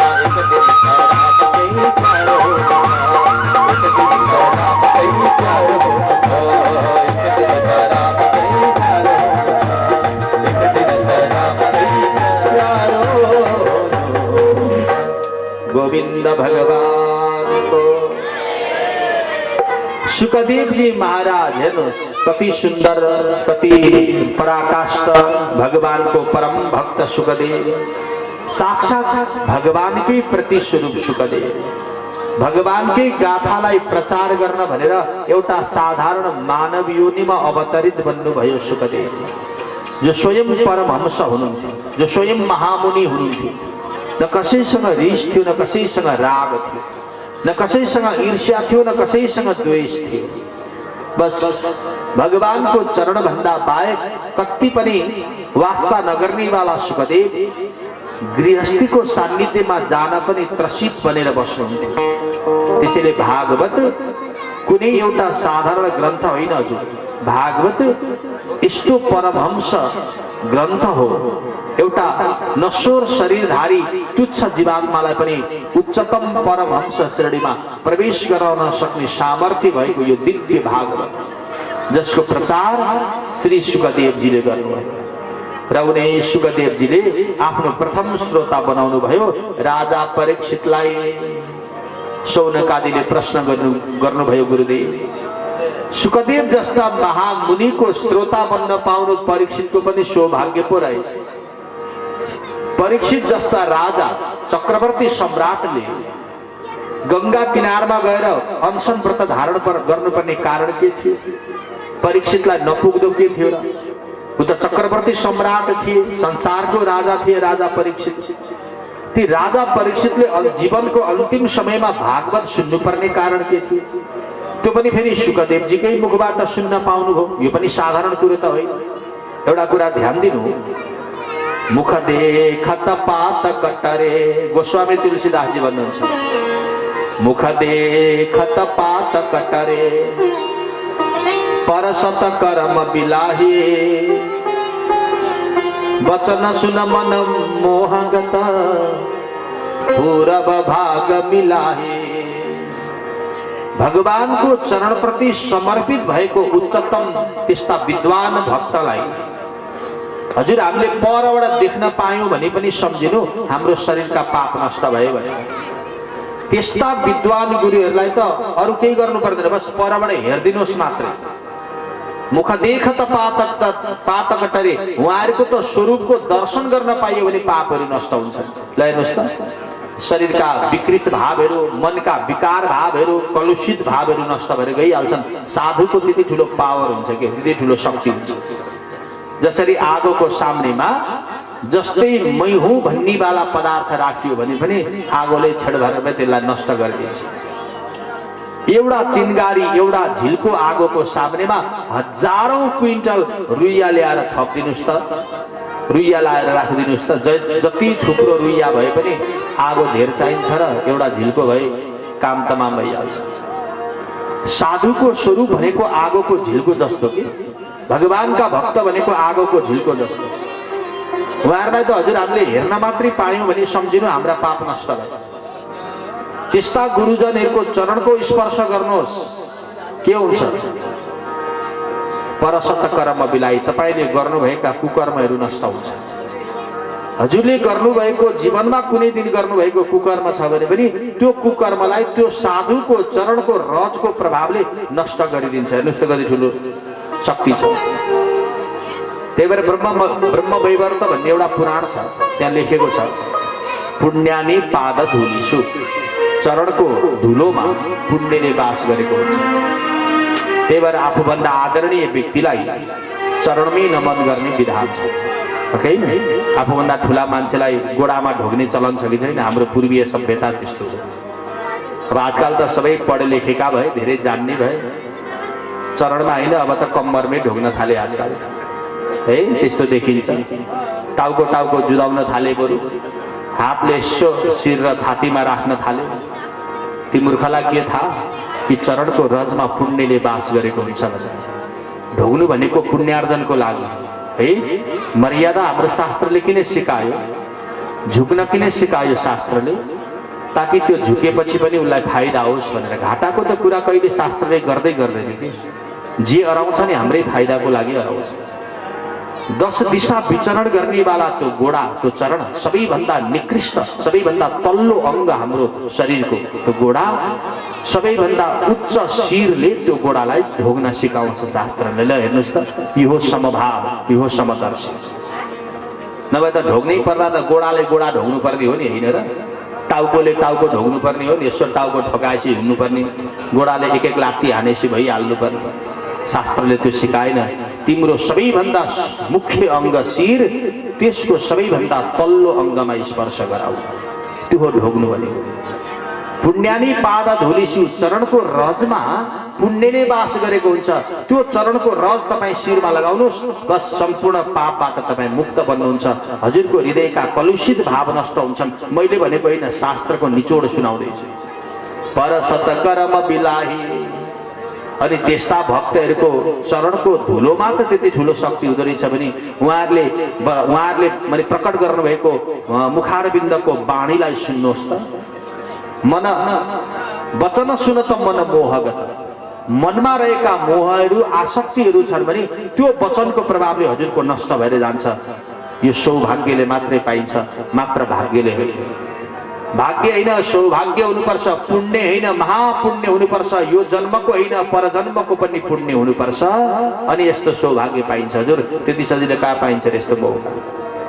त्यसकारणले परीक्षित पनि सौभाग्यवान रहेछ, जसले सुखदेवजीको मुखारविन्दबाट भागवत श्रवण गर्ने सौभाग्य पाउनु।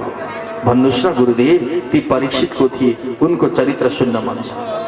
सुखदेव जस्ता महामुनिको मुखारविन्दबाट अमृतमय वाणी श्रवण गर्न पाउनु परीक्षितको साधारण भाग्यले पाए होला। यी परीक्षित पनि कुनै पुण्यात्मा जीव हुनुपर्छ।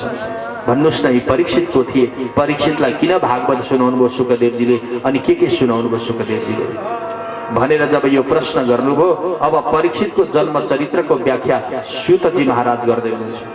आदरणीय भक्तजनहरू, मैले हजुरहरूलाई सुखदेवजीको जन्म कथा सुनाएँ, होइन? सुखदेवजी को हुनुहुन्थ्यो, कस्तो हुनुहुन्थ्यो भर्खरै सुन्नुभयो। अब परीक्षितको कथा सुनाउँदैछु। परीक्षित को थिए? परीक्षित भागवतको प्रथम श्रोता हुन्। ती परीक्षितको जन्म कसरी भयो? परीक्षितले सुखदेवजीसँग माने भेटघाट गर्ने सौभाग्य कसरी पाउनुभयो? आउनुहोस्, अब परीक्षितको दिव्य कथा म हजुरलाई श्रवण गराउँदैछु। यदा मृदे कौरव सृञ्जयाना वीरेशथो वीरगतिं गतेषु वृको दराविद्ध गदाभिमर्श भग्नोरुदण्डे धृतराष्ट्रपुत्रे।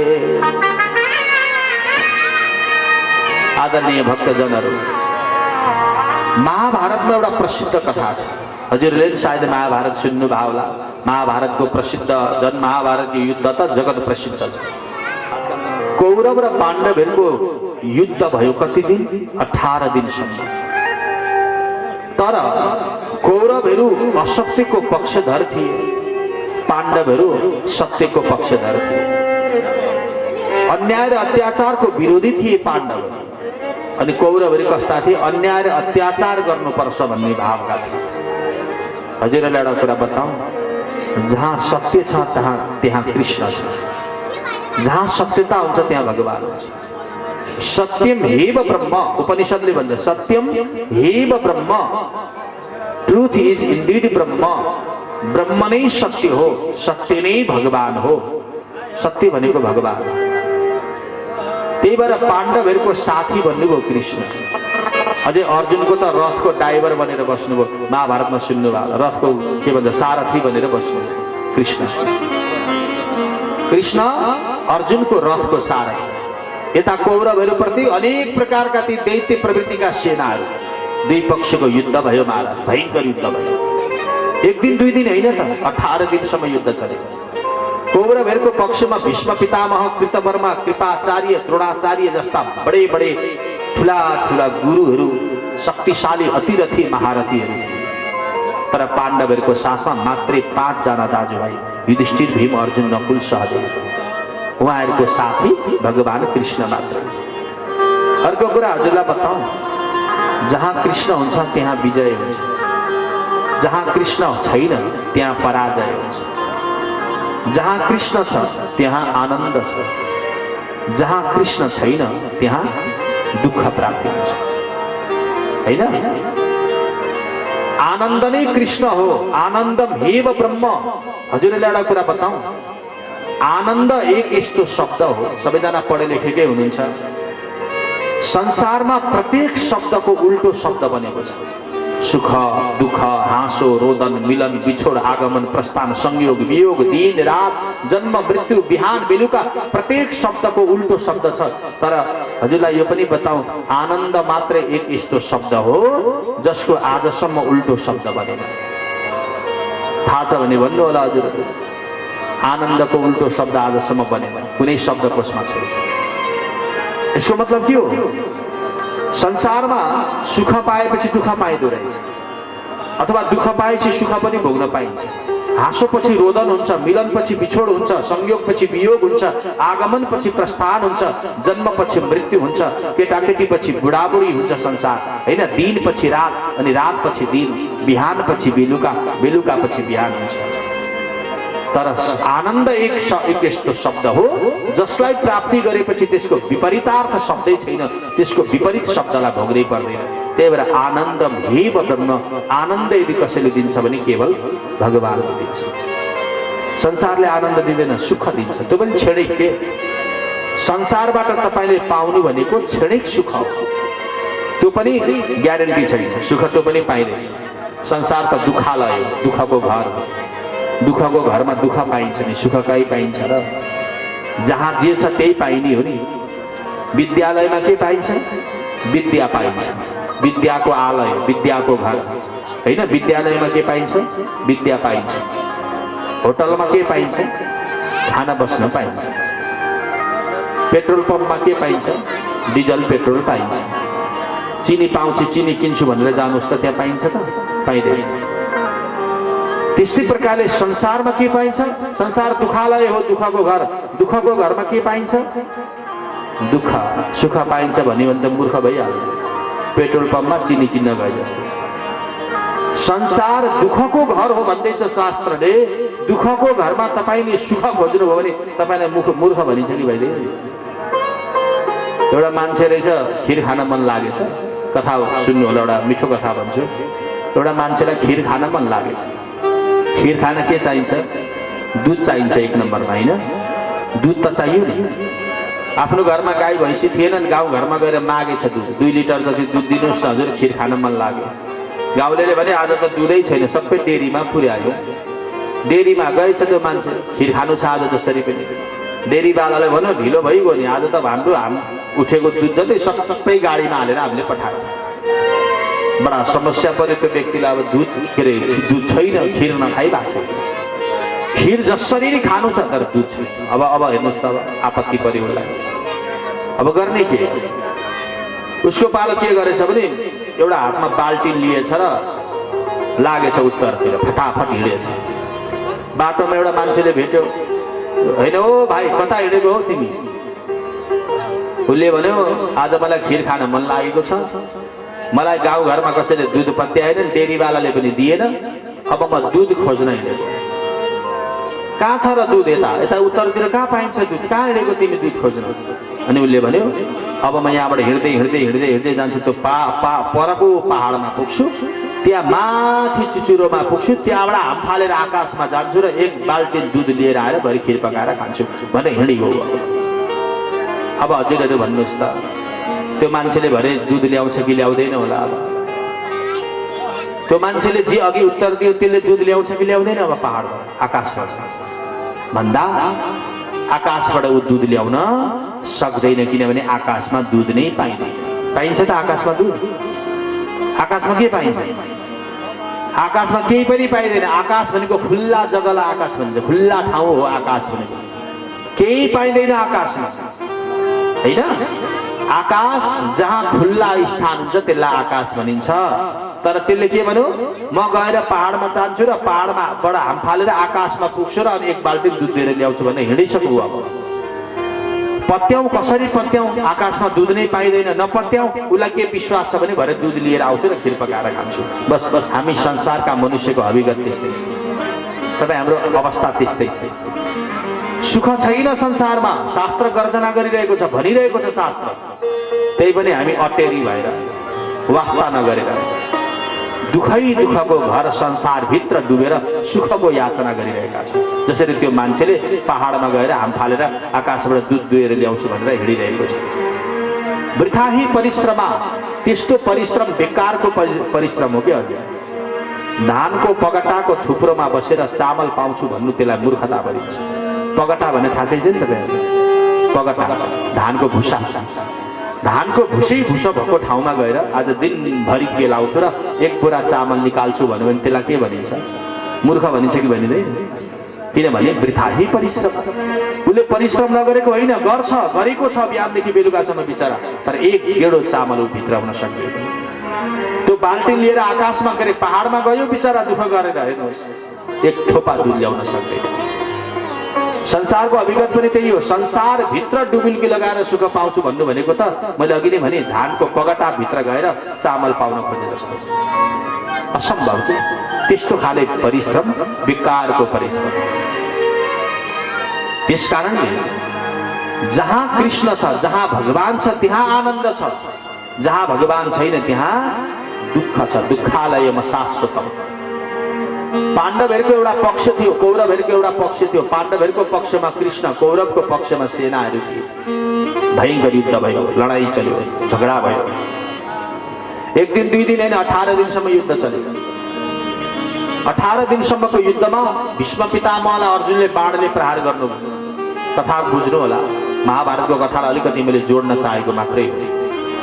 त्यसपछि कृतवर्मा कृपाचार्यहरू सबै युद्धबाट परास्त हुनु। द्रोणाचार्यलाई धृष्टद्युम्नले शिर छेदन गरेर मारिदिए, हैन? अन्तिम युद्ध चल्दै थियो आज, 18औं दिनको युद्ध। जुन युद्ध दुर्योधन र भीमसेनको चल्दै थियो। पाण्डवको पक्षबाट भीमसेन थिए, कौरवको पक्षबाट दुर्योधन थिए। दुई जनाको युद्धमा आज जसले युद्धमा जित्थ्यो त्यही पक्षले जितेको घोषणा गर्नेवाला थियो। भगवानले भन्नुभयो भीमसेनलाई, भीमसेन दाई, ए भीमसेन दाई, आज त हार्नु हुँदैन, बर्बाद हुन्छ।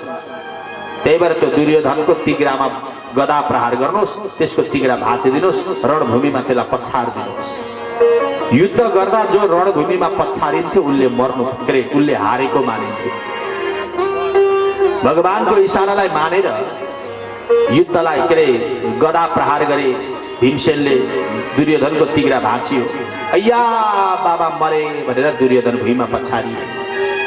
अनि भगवान सबैले त्यहाँ घोषणा गरे, यो महाभारतको युद्ध पाण्डवहरूले जिते, पाण्डवहरूले जिते भनेर। किनभने दुर्योधन स्वयं पछारिएको थियो।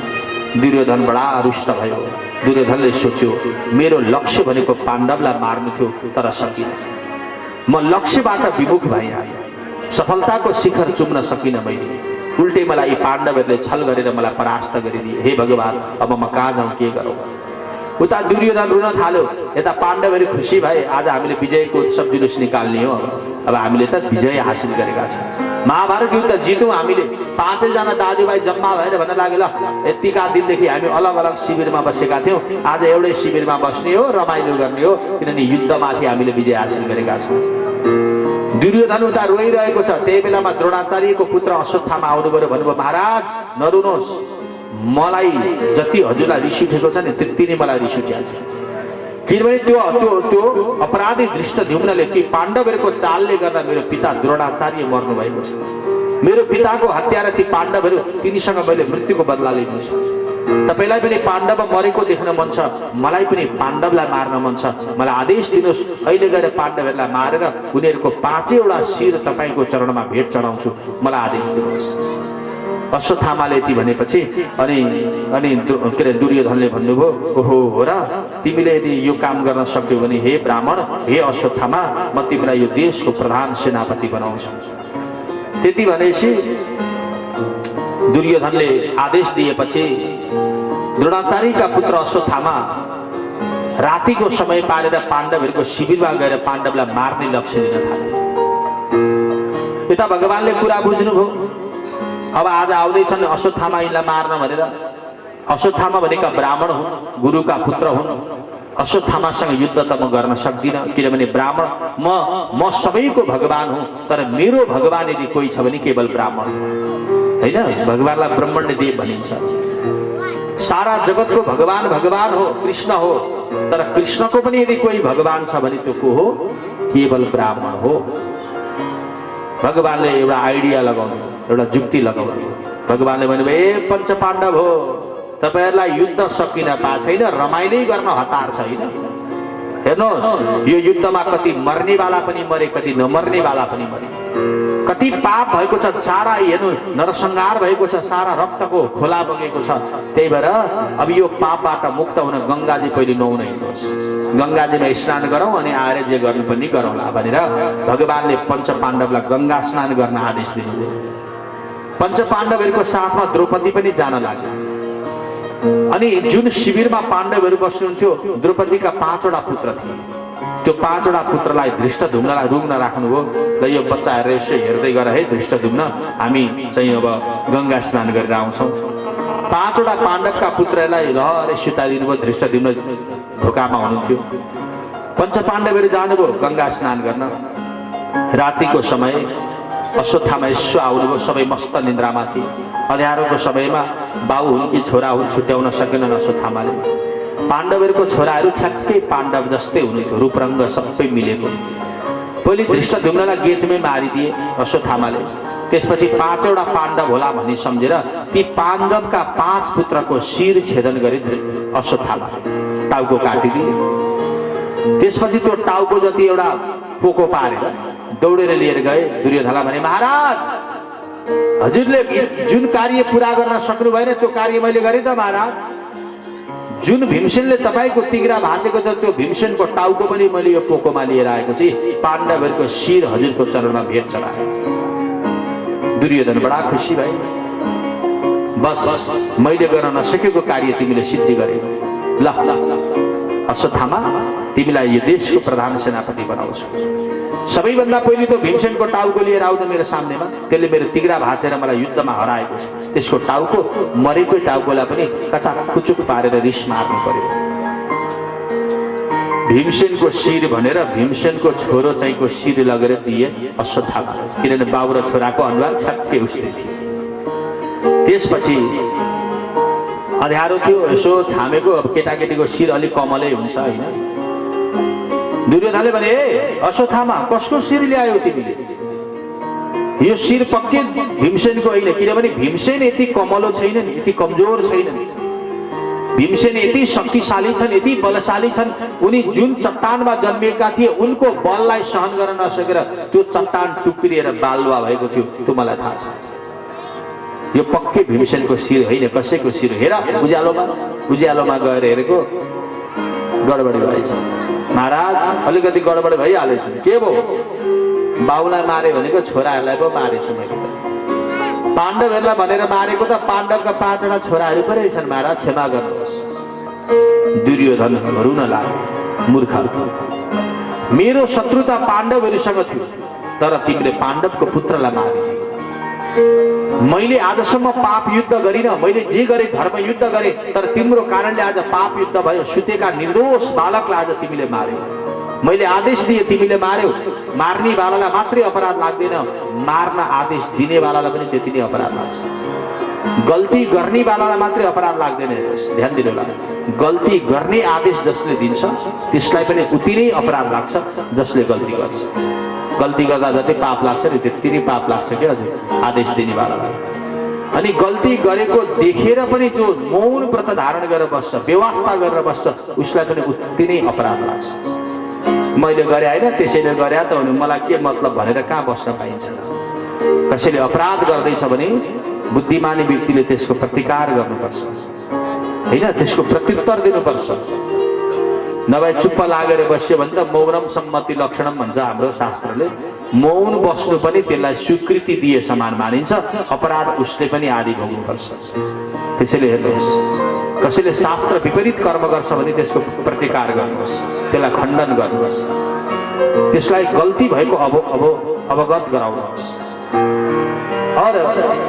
अहिलेसम्म खुसी भएका दुर्योधन अहिले दुखी भए। हजुरले एउटा कुरा बताऊ, हर्ष र शोकको एकैचोटि आगमन भयो भने मनुष्यको मृत्यु हुन्छ। मनुष्यले त्यो हर्ष र शोकलाई सहन गर्न सक्दैन। दुर्योधनको मृत्यु भयो, दुर्योधन त्यही मरे। गोविन्द भगवानको दुर्योधन त्यही मरे। दुर्योधनको मृत्यु भएपछि अश्वत्थामाले सोचे लु बर्बाद भयो नि, अब बर्बाद हो। पाण्डवको छोराहरूलाई मारे, अब ती पाण्डवहरूले अब के बाँकी राख्ला न मलाई, बरु भाग्नु पर्यो भनेर अश्वत्थामा एउटा रथमा चढेर भाग्न थाले। भगवानले कुरा बुझ्नुभयो, भगवानले थाहा पाउनुभयो अश्वत्थामाले पाण्डवका पुत्रहरू मारेर गएका छन्, फर्केका छन्। भगवानले बाटेबाट पाण्डवहरूलाई फर्काउनु भयो। ए पाण्डव दाजुभाइ, अहिले गंगा स्नान गर्न हतार नगर्नुहोस्, नरात्र स्नाया त रात्रिमा कहिले स्नान गर्नु हुँदैन, हिँड्यो जब फर्केर जाऊ। भगवानले बाटेबाट फर्काउनु भयो, किन रात्रिको समयमा स्नान गर्न शास्त्रले निषेध गरेको छ। राति कहिले जलसँग क्रीडा गर्नु हुँदैन होइन, जललाई स्पर्श गर्नु हुँदैन। पाण्डवहरू फर्केर आए, द्रौपदी फर्केर आउनुभयो। द्रौपदीले सोच्नुभयो मेरा छोराहरू धेरै बेर भइसक्यो सुतेको, उठाउनु पर्यो भनेर भित्र गएर उठाउन खोजेको त के उठाउनु, शिर चाहिँ छैन, धड चाहिँ छटपट्टिरहेको छ। आफ्नो आँखाको सामनेमा 5वटा पुत्रको शिर रहित त्यो शरीर धडफडिएको देखेपछि त्यो आमाको मन कस्तो भयो होला हेर्नुहोस्। रगतको खोला बगिरहेको छ, टाउको छैन, 5वटा छोराको शरीर मात्रै छटपट्टिरहेको छ। आँखाबाट बलिन्द्र आँसुका धारा जान द्रौपदीले छाती पिड्दै रुन लागिन्। अर्जुनले थाहा पाउनुभयो, गएर भन्नुभयो द्रौपदी तिमी चिन्ता नगर, जसले तिम्रो छोराको यो हाल गरिदिएको छ तिमीसँग प्रतिज्ञा गर्छु त्यो हत्यारालाई जबसम्म तिम्रो सामनेमा ल्याएर मार्दिन तबसम्म तिम्रो आँखाको आँसु पनि पुछ्ने छैन भनेर रथमा तुरुन्तै चढ्नुभयो। अर्जुन भगवानलाई रथ हाँक्ने आदेश दिनुभयो। त्यसपछि अश्वत्थामाको पिछा गर्न लाग्नुभयो। भक्तवत्सल भगवानको किनभने सुतेको बालकलाई जसले कष्ट दिन्छ त्यसलाई आतताई भनिन्छ। चाहे त्यो ब्राह्मण होस् या क्षेत्री, चाहे त्यो जोसुकै किन नहोस्, त्यो अपराधको भागीदार हुन्छ, अपराधी बन्दछ, त्यसलाई दण्ड दिनुपर्छ, दण्डको भागीदार हुन्छ। महाभारतमा लेखिया छ 6वटा कर्म गर्ने बालालाई आतताई भनिन्छ। जसले जीवनमा 6वटा कर्म गर्छ त्यसलाई हजुरले तुरुन्तै दण्ड दिनुपर्छ। ध्यान दिनु। अग्निदो गरदशैव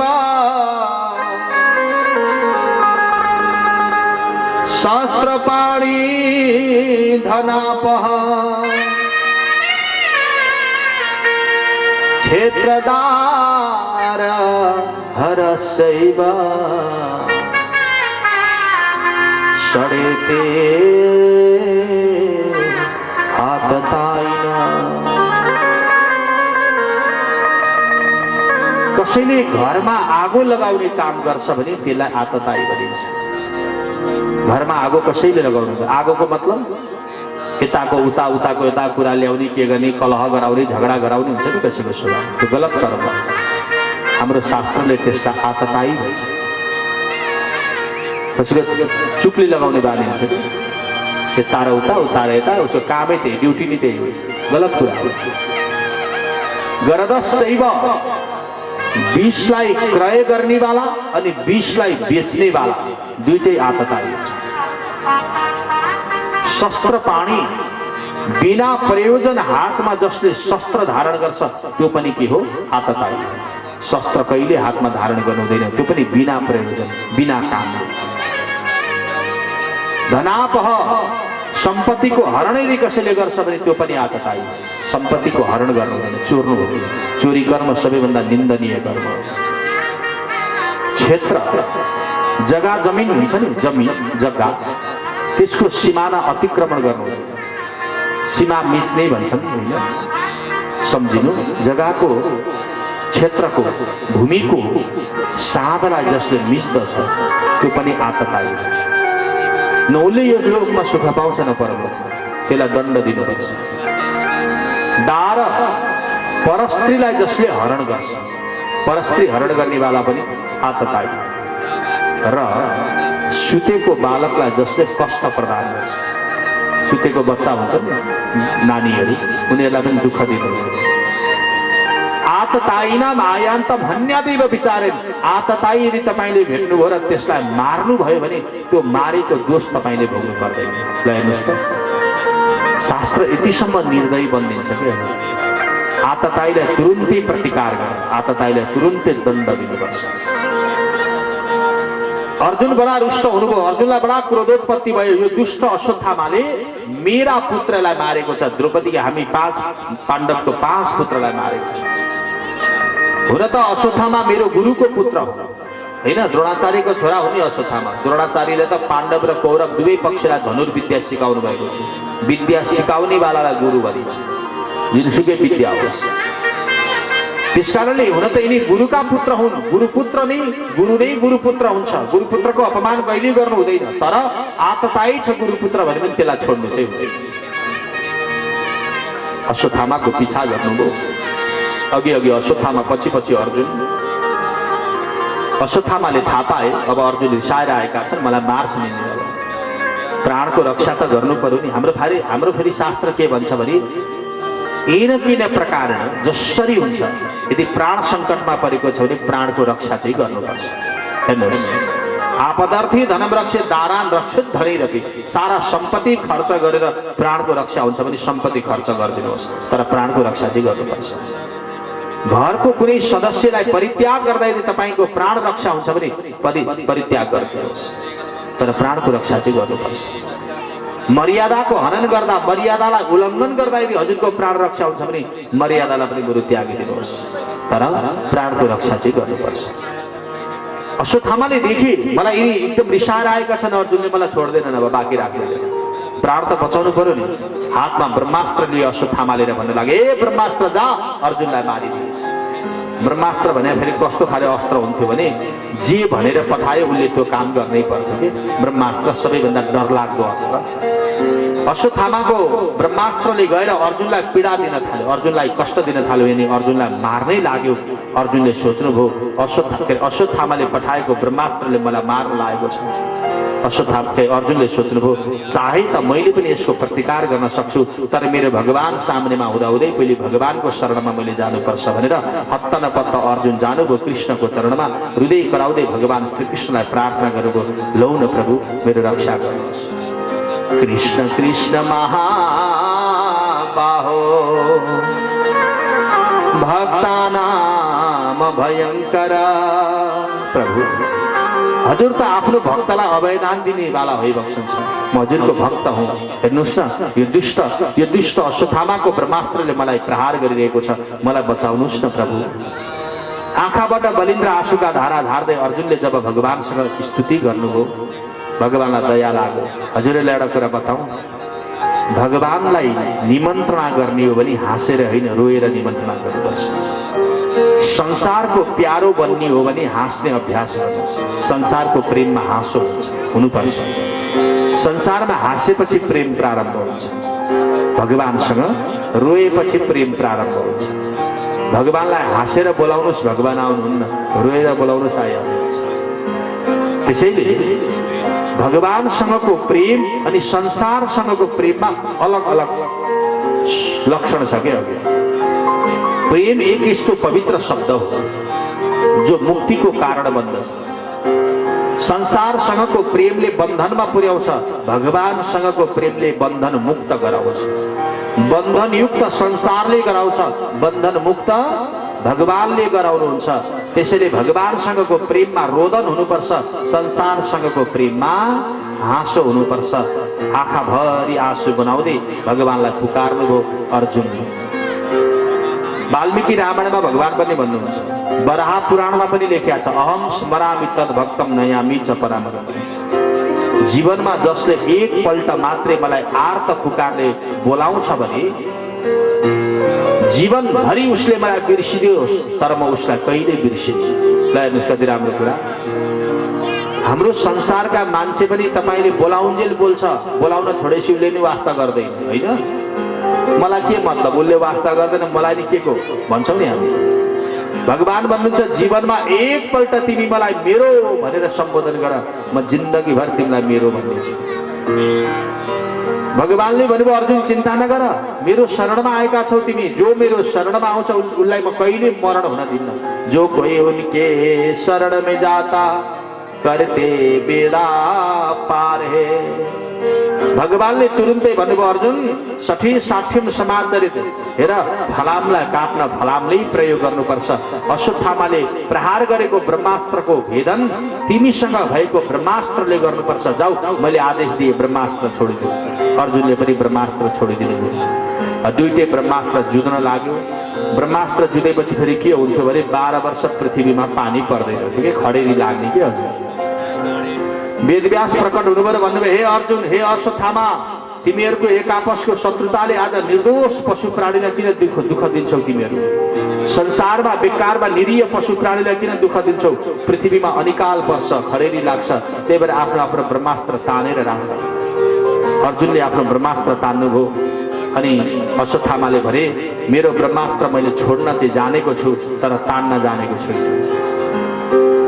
वेदव्यासले भन्नुभयो, जुन विद्याको पूर्णता छैन भने त्यो विद्या प्रयोगमा किन ल्यायौ तिमीले? अल्प विद्या भयङ्करी। विद्यामा पूर्णता नभएपछि त्यो विद्यालाई कहिले प्रयोगमा ल्याउनु हुँदैन, परिणाममा त्यसले दुःख प्राप्ति गराउँछ। जुनसुकै विद्याले भात पकाउन नजान्ने वाला भान्सेले भात पकाउन थाल्यो भने के हुन्छ? कि डढ्छ, कि गिलो हुन्छ, कि के हुन्छ, केही न केही त हुन्छ नि, होइन? जुन विद्यामा पूर्णता छैन भने त्यो विद्या प्रयोगमा ल्यायो किन तिमीले? अल्प विद्या भयङ्करी, अल्प विद्या बडा डरलाग्दो हुन्छ। त्यही भएर हे अश्वत्थामा, तिमीले गर्न नहुने कार्य गर्यौ। त्यही भएर यो ब्रह्मास्त्रको लक्ष्य अब तिमी बदलिदेऊ, तुरुन्तै बदलिदेऊ। अश्वत्थामाले सोचे, मेरो लक्ष्य पाण्डवलाई मार्नु थियो, अर्जुनलाई मार्नु थियो। यो लक्ष्य मैले बदलिनुपर्छ भने ठिकै छ। यही अर्जुनको पुत्र अभिमन्यु की पत्नी उत्तरा गर्भवती छिन्। आखिरी मैले पाण्डवलाई मार्न नसके के भयो त? पाण्डवको वंशलाई नष्ट गरिदिन सके भइ त गयो। त्यही भएर ए ब्रह्मास्त्र जाऊ, उत्तराको गर्भमा बढ्दै गरेको जुन बालक छ नि त्यसलाई गएर मारिदेऊ जाऊ। लक्ष्य बदलियो। अश्वत्थामाको ब्रह्मास्त्र गयो, उत्तराको गर्भभित्र गएर दुःख दिन थाल्यो। किनभने उत्तराको गर्भमा अभिमन्युको बीज थियो। अभिमन्यु भनेको अर्जुनका पुत्र हुन्, होइन? पाण्डवको वंशलाई नष्ट गर्न पाए भने त भइ त गयो भनेर उनले त्यो आदेश दिए। अर्जुनको पालो च्याप्प समात्नु अश्वत्थामालाई। एउटा मालिकले बाख्रालाई जसरी डोर्याउँछ त्यसै गरी डोर्याएर लिएर जानुभयो। द्रौपदीको सामनेमा गएर भन्नुभयो, द्रौपदी, तिम्रो 5 पुत्र मार्ने वाला हत्यारा यही हो, भन तिमी जसरी भन्छौ म त्यसलाई त्यसै गरी मारिदिन्छु। यति भन्ने बित्तिकै द्रौपदीले आफ्नो धर्मलाई सम्झिनुभयो। वामस्व भावा कृपया नाम छ, नारीको परम धर्म भनेको दया गर्नु। द्रौपदीले सोच्नुभयो, यदि मैले मार्ने आदेश दिए भने मेरो पतिदेवले यसलाई तुरुन्तै मार्नुहुन्छ। म त एउटी आमा हुँ। छोराछोरी मर्दाखेरि कति पीडा हुन्छ भन्ने कुरो म आमाले भोगेको छु। घायल की गति घायल जाने की जिमी घायल हो। घाउको पीडा कति हुन्छ केवल घाइतेलाई थाहा हुन्छ, होइन? प्रसव वेदनाको पीडा कति हुन्छ केवल सन्तान जन्माउने आमालाई थाहा हुन्छ। र सन्तान मर्दाखेरिको पीडा कति हुन्छ आज मलाई थाहा छ, किनभने मेरा 5वटा पुत्र मरेका छन्। यदि मैले यी अश्वत्थामालाई मार्ने आदेश दिए भने यिनकी आमाले पनि त्यही दुःख भोग्नुपर्छ जुन दुःख मैले भोगिरहेको छु। म एउटी आमा भएर अर्की आमाको वेदना बुझ्न सकिनँ भने म के आमा? म एउटी नारी भएर अर्की नारीको वेदना बुझ्न सकिनँ भने म के नारी? त्यसैले मैले दया गर्नुपर्छ भनेर द्रौपदीले भन्यो स्वामी हजुरलाई एउटा बिन्ती बिसाउँ यिनलाई नमार्नुहोस् यिनलाई छोडिदिनुहोस् किनभने यिनले हाम्रा छोराहरू मारेकै होइन जाको राखे साइया जाको राखे साइया मार सके न कोई बाल बाको ना कर सके जो जग बैरी हो जहां पर कृपा राम की होई तहां पर कृपा करी सब कोई मेरो मेरो 5 वटा पुत्रलाई यिनले मारेकै हैनन् स्वामी किनभने मेरा पुत्रहरूलाई जन्माउने वाला पनि परमात्मा हो मार्ने वाला पनि परमात्मा हो अन्वय व्यतिरेकाभ्याम यत्स्यात् सर्वत्र सर्वदा अन्वय भनेको जोड्ने वाला पनि भगवान हो तोड्ने वाला पनि भगवान हो यिनी त केवल माध्यम मात्रै हुन् स्वामी बिचरा यिनको के दोष छ परमात्माले जे आदेश दिनुभयो यिनीबाट त्यो कार्य सम्पन्न भयो यिनले न मेरा छोराहरू जन्माएका हुन् न मेरा छोराहरू मारेका हुन् यो संसारमा जन्माउने वाला पनि भगवान हो मार्ने वाला पनि भगवान हो त्यसैले यिनलाई किन दोषारोपण गर्नुहुन्छ यिनी त हेर्नुहोस् हाम्रा गुरुका पुत्र हुन् यिनी त ब्राह्मण हुन् सर्ववर्णमय गुरु ब्राह्मण त सबै वर्णका गुरु हुन्छन् सर्वदेवमय गुरु देवताको समेत गुरु हुन्छन् ब्राह्मण त स्वामी मन्त्राधीनस्तु देवता हेर्नुहोस् ती देवता जो मन्त्रको अधीनमा हुन्छन् त्यो मन्त्र कसको अधीनमा हुन्छ ब्राह्मणको अधीनमा हुन्छ के मन्त्र देवाधीनम जगत सर्वम यो सारा संसार कसको अधीनमा छ देवताको अधीनमा छ अनि ती देवता कसको अधीनमा छन् मन्त्राधीनस्तु देवता मन्त्रको अधीनमा छ अनि त्यो मन्त्र कसको अधीनमा छ ते मन्त्र ब्राह्मणाधीन त्यो मन्त्र ब्राह्मणको अधीनमा छ त्यही भएर तस्मात् ब्राह्मण देवता त्यही भएर ब्राह्मणलाई देवतुल्य मानिन्छ ब्राह्मण देव भनिन्छ के त्यही भएर अस्तिसम्म यो यहाँ के थियो यो खेत थियो होइन यो अस्तिसम्म गुरुहरू आउनुभयो गुरुहरूले आफ्नो वेद ध्वनिद्वारा मन्त्रको आह्वानद्वारा देवताहरूलाई विभिन्न स्थानमा विराजमान गराउनुभयो आज यो खेत भएको छ त यो त भागवतको प्राङ्गण भएको छ यहाँ तपाईँहरू भित्र पस्दा नपस्दै सबैभन्दा बढी शिर झुकाउनुहुन्छ कि अस्ति पनि झुकाउनुहुन्थ्यो यहाँ शिर झुकाउनुहुन्थ्यो त शिर के को झुकाउनु अब जबसम्म हामीले जानुहोस् देवता तपाईँहरू जानुहोस् भन्दैनौँ तबसम्म तपाईँहरू यहाँ आएर शिर नै झुकाउनुहुन्छ अनि सक्यो है ल देवताहरू गए आफ्नो ठाउँमा भनेर हामीले यहाँ घोषणा गरेपछि फेरि भोलिपल्टदेखि आएर यहाँ ढोग्नुहुन्छ त तपाईँहरू अस्ति नि यहाँ पुराण भएको छ यहाँ गएर ढोगिरहनुपर्छ भन्नुहुन्छ त भन्नुहुन्न किनभने देवता मन्त्रको अधीनमा छन् त्यो मन्त्र केवल ब्राह्मणको अधीनमा छ त जुन ब्राह्मणको हजुर अपमान गर्न खोज्दै हुनुहुन्छ नि स्वामी ती ब्राह्मण त हाम्रा गुरु द्रोणाचार्यका पुत्र हुन् गुरु नै गुरुको पुत्र बनेर आएको हुन्छ पिता नै पुत्र बनेर आएको हुन्छ हामी त क्षत्रिय हौं हामीले ब्राह्मणको अपमान होइन सम्मान गर्नुपर्छ स्वामी त्यही भएर यिनलाई छोडिदिनुहोस् यिनले मेरा पुत्र मारेकै जन्माउने वाला और मार्ने वाला त यो जगतमा परमात्मा हो नि जगतको सृष्टि परमात्माले गर्छ जगतको संहार परमात्माले गर्छ कसले भन्दैछ यो कुरा द्रौपदीले हेर्नुहोस् कति दयालु द्रौपदी कति दयाको भाव के द्रौपदी नारी हुनु त द्रौपदी जस्तो आफ्नो पुत्रको हत्यारा सामनेमा खडा हुँदा हुँदै पनि त्यो हत्यारालाई अभयदान दिइरहेकी छिन् द्रौपदी हजुर हामी त्यसो गर्छौं त छोरो मार्नेवाला सामनेमा होस् त क्षमादान गर्छौं त छोरो मार्नै पर्दैन हाम्रो छोरोलाई नराम्रो कसैले भनोस् न बस कसरी पाखुरा सुर्किनु पर्छ र के गर्नुपर्छ सबलाई थाहा छ हैन त्यही भएर दया सर्वभूतेषु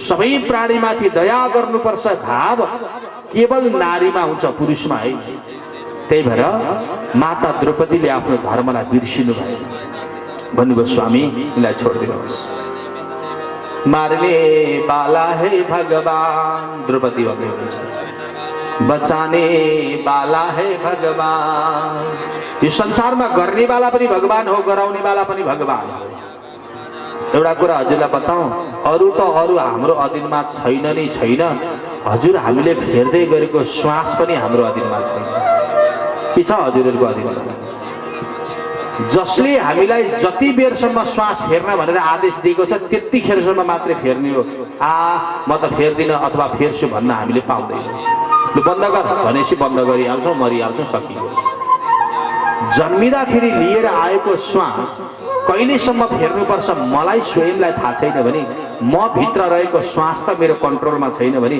अब अरू कुराको जिम्मेवारी मैले लिन सक्छु त? अनि अरू कुरा मेरो भनिरहँदा मलाई मूर्ख भन्छ कि भन्दैन शास्त्र? त्यही भएर गर्नेवाला परमात्मा, गराउनेवाला परमात्मा, जोड्नेवाला परमात्मा हो र तोड्नेवाला पनि भगवान। हामी त केवल माध्यम थिए, जादुगरको पात्र जस्तो। जादुगरको पात्रलाई जादुगरले जे इसारा गर्छ उसले त्यही गर्ने होइन। जादुगरको इच्छा विपरीत त्यो पात्रले आफ्नो लीला गर्न सक्दैन। त्यसैले द्रौपदी भन्नुहुन्छ स्वामी, हजुरले जुन अश्वत्थामालाई हत्यारा भन्दै हुनुहुन्छ नि, बिचरा यी हत्यारा होइनन्, यिनी त केवल माध्यम बनेका हुन्। हत्यारा यदि भन्नुहुन्छ भने त्यही परमात्मालाई भन्नुहोस्, किन यिनलाई गाली गर्नुहुन्छ? बालन बाका होता उसका, बालन बाका होता जिसका, रक्षक दया निधान। मारने वाला है भगवान, बचाने वाला है भगवान। मारने वाला है भगवान, बचाने वाला है भगवान। बालन बाका होता उसका, बालन बाका होता जिसका, रक्षक दया निधान। मारने वाला है भगवान, बचाने वाला है भगवान। मारने वाला है भगवान, बचाने वाला है भगवान।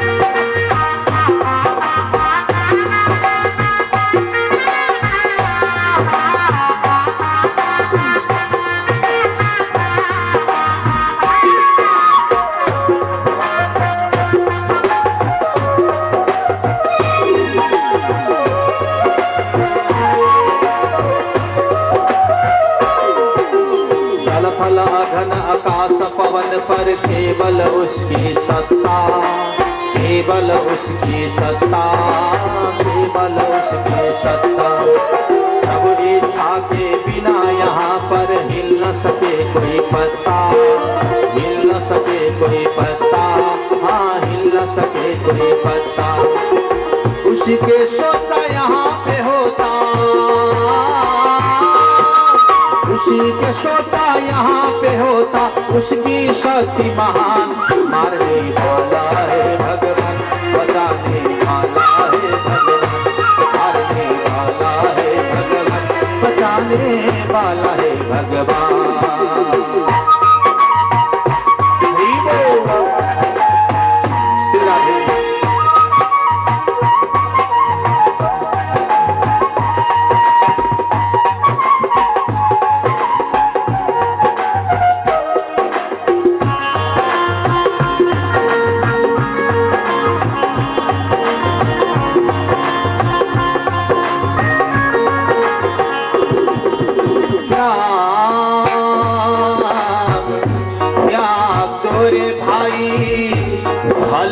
आशा स्वार्थ बिना प्रीति जोड़ो, कल क्या होगा इसकी चिंता जगत पिता पर छोड़ो। कल क्या होगा इसकी चिंता जगत पिता पर छोड़ो। क्या होनी है क्या न होनी, क्या होनी है क्या न होनी, सबका उसको ख्याल। मारने वाला है भगवान, बचाने वाला है भगवान। मारने वाला है भगवान, बचाने वाला है भगवान। श्री राधे।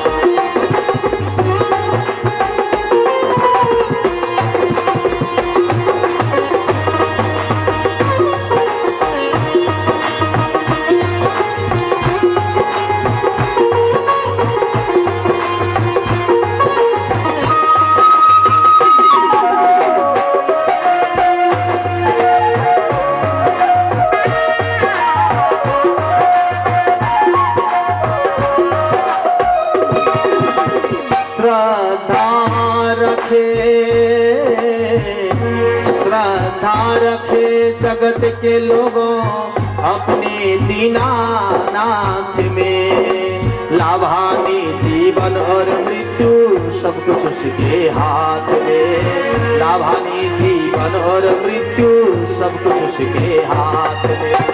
पालन बाका होता उसका,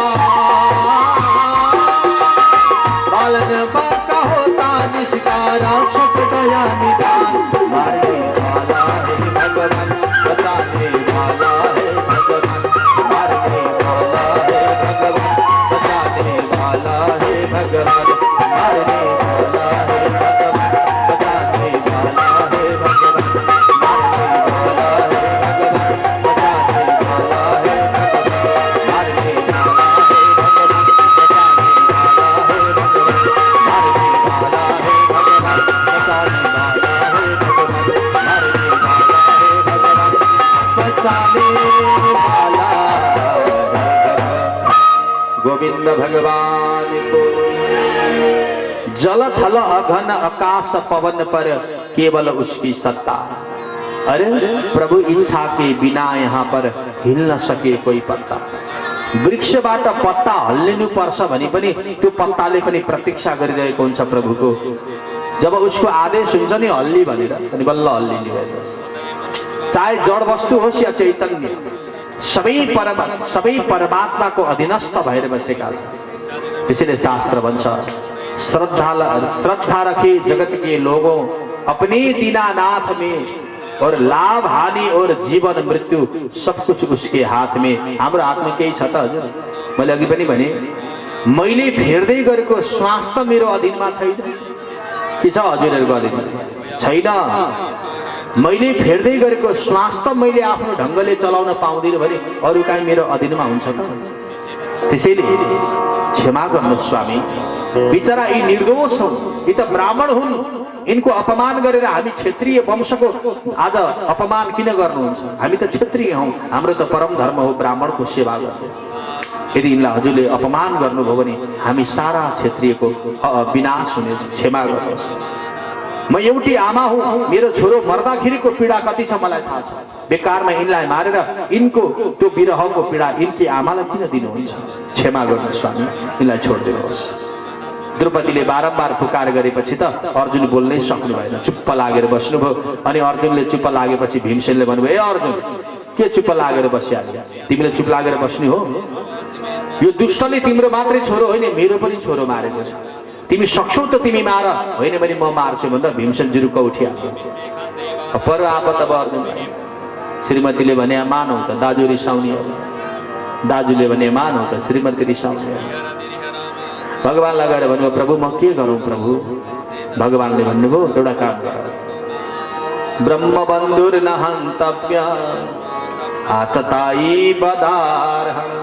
ब्राह्मण हुन् मार्नु हुँदैन, तर आतताई हुन् छोड्नु हुँदैन। यस्तालाई ब्राह्मण हुन् नमार, ब्राह्मणलाई मार्यो भने ब्रह्म हत्या लाग्छ।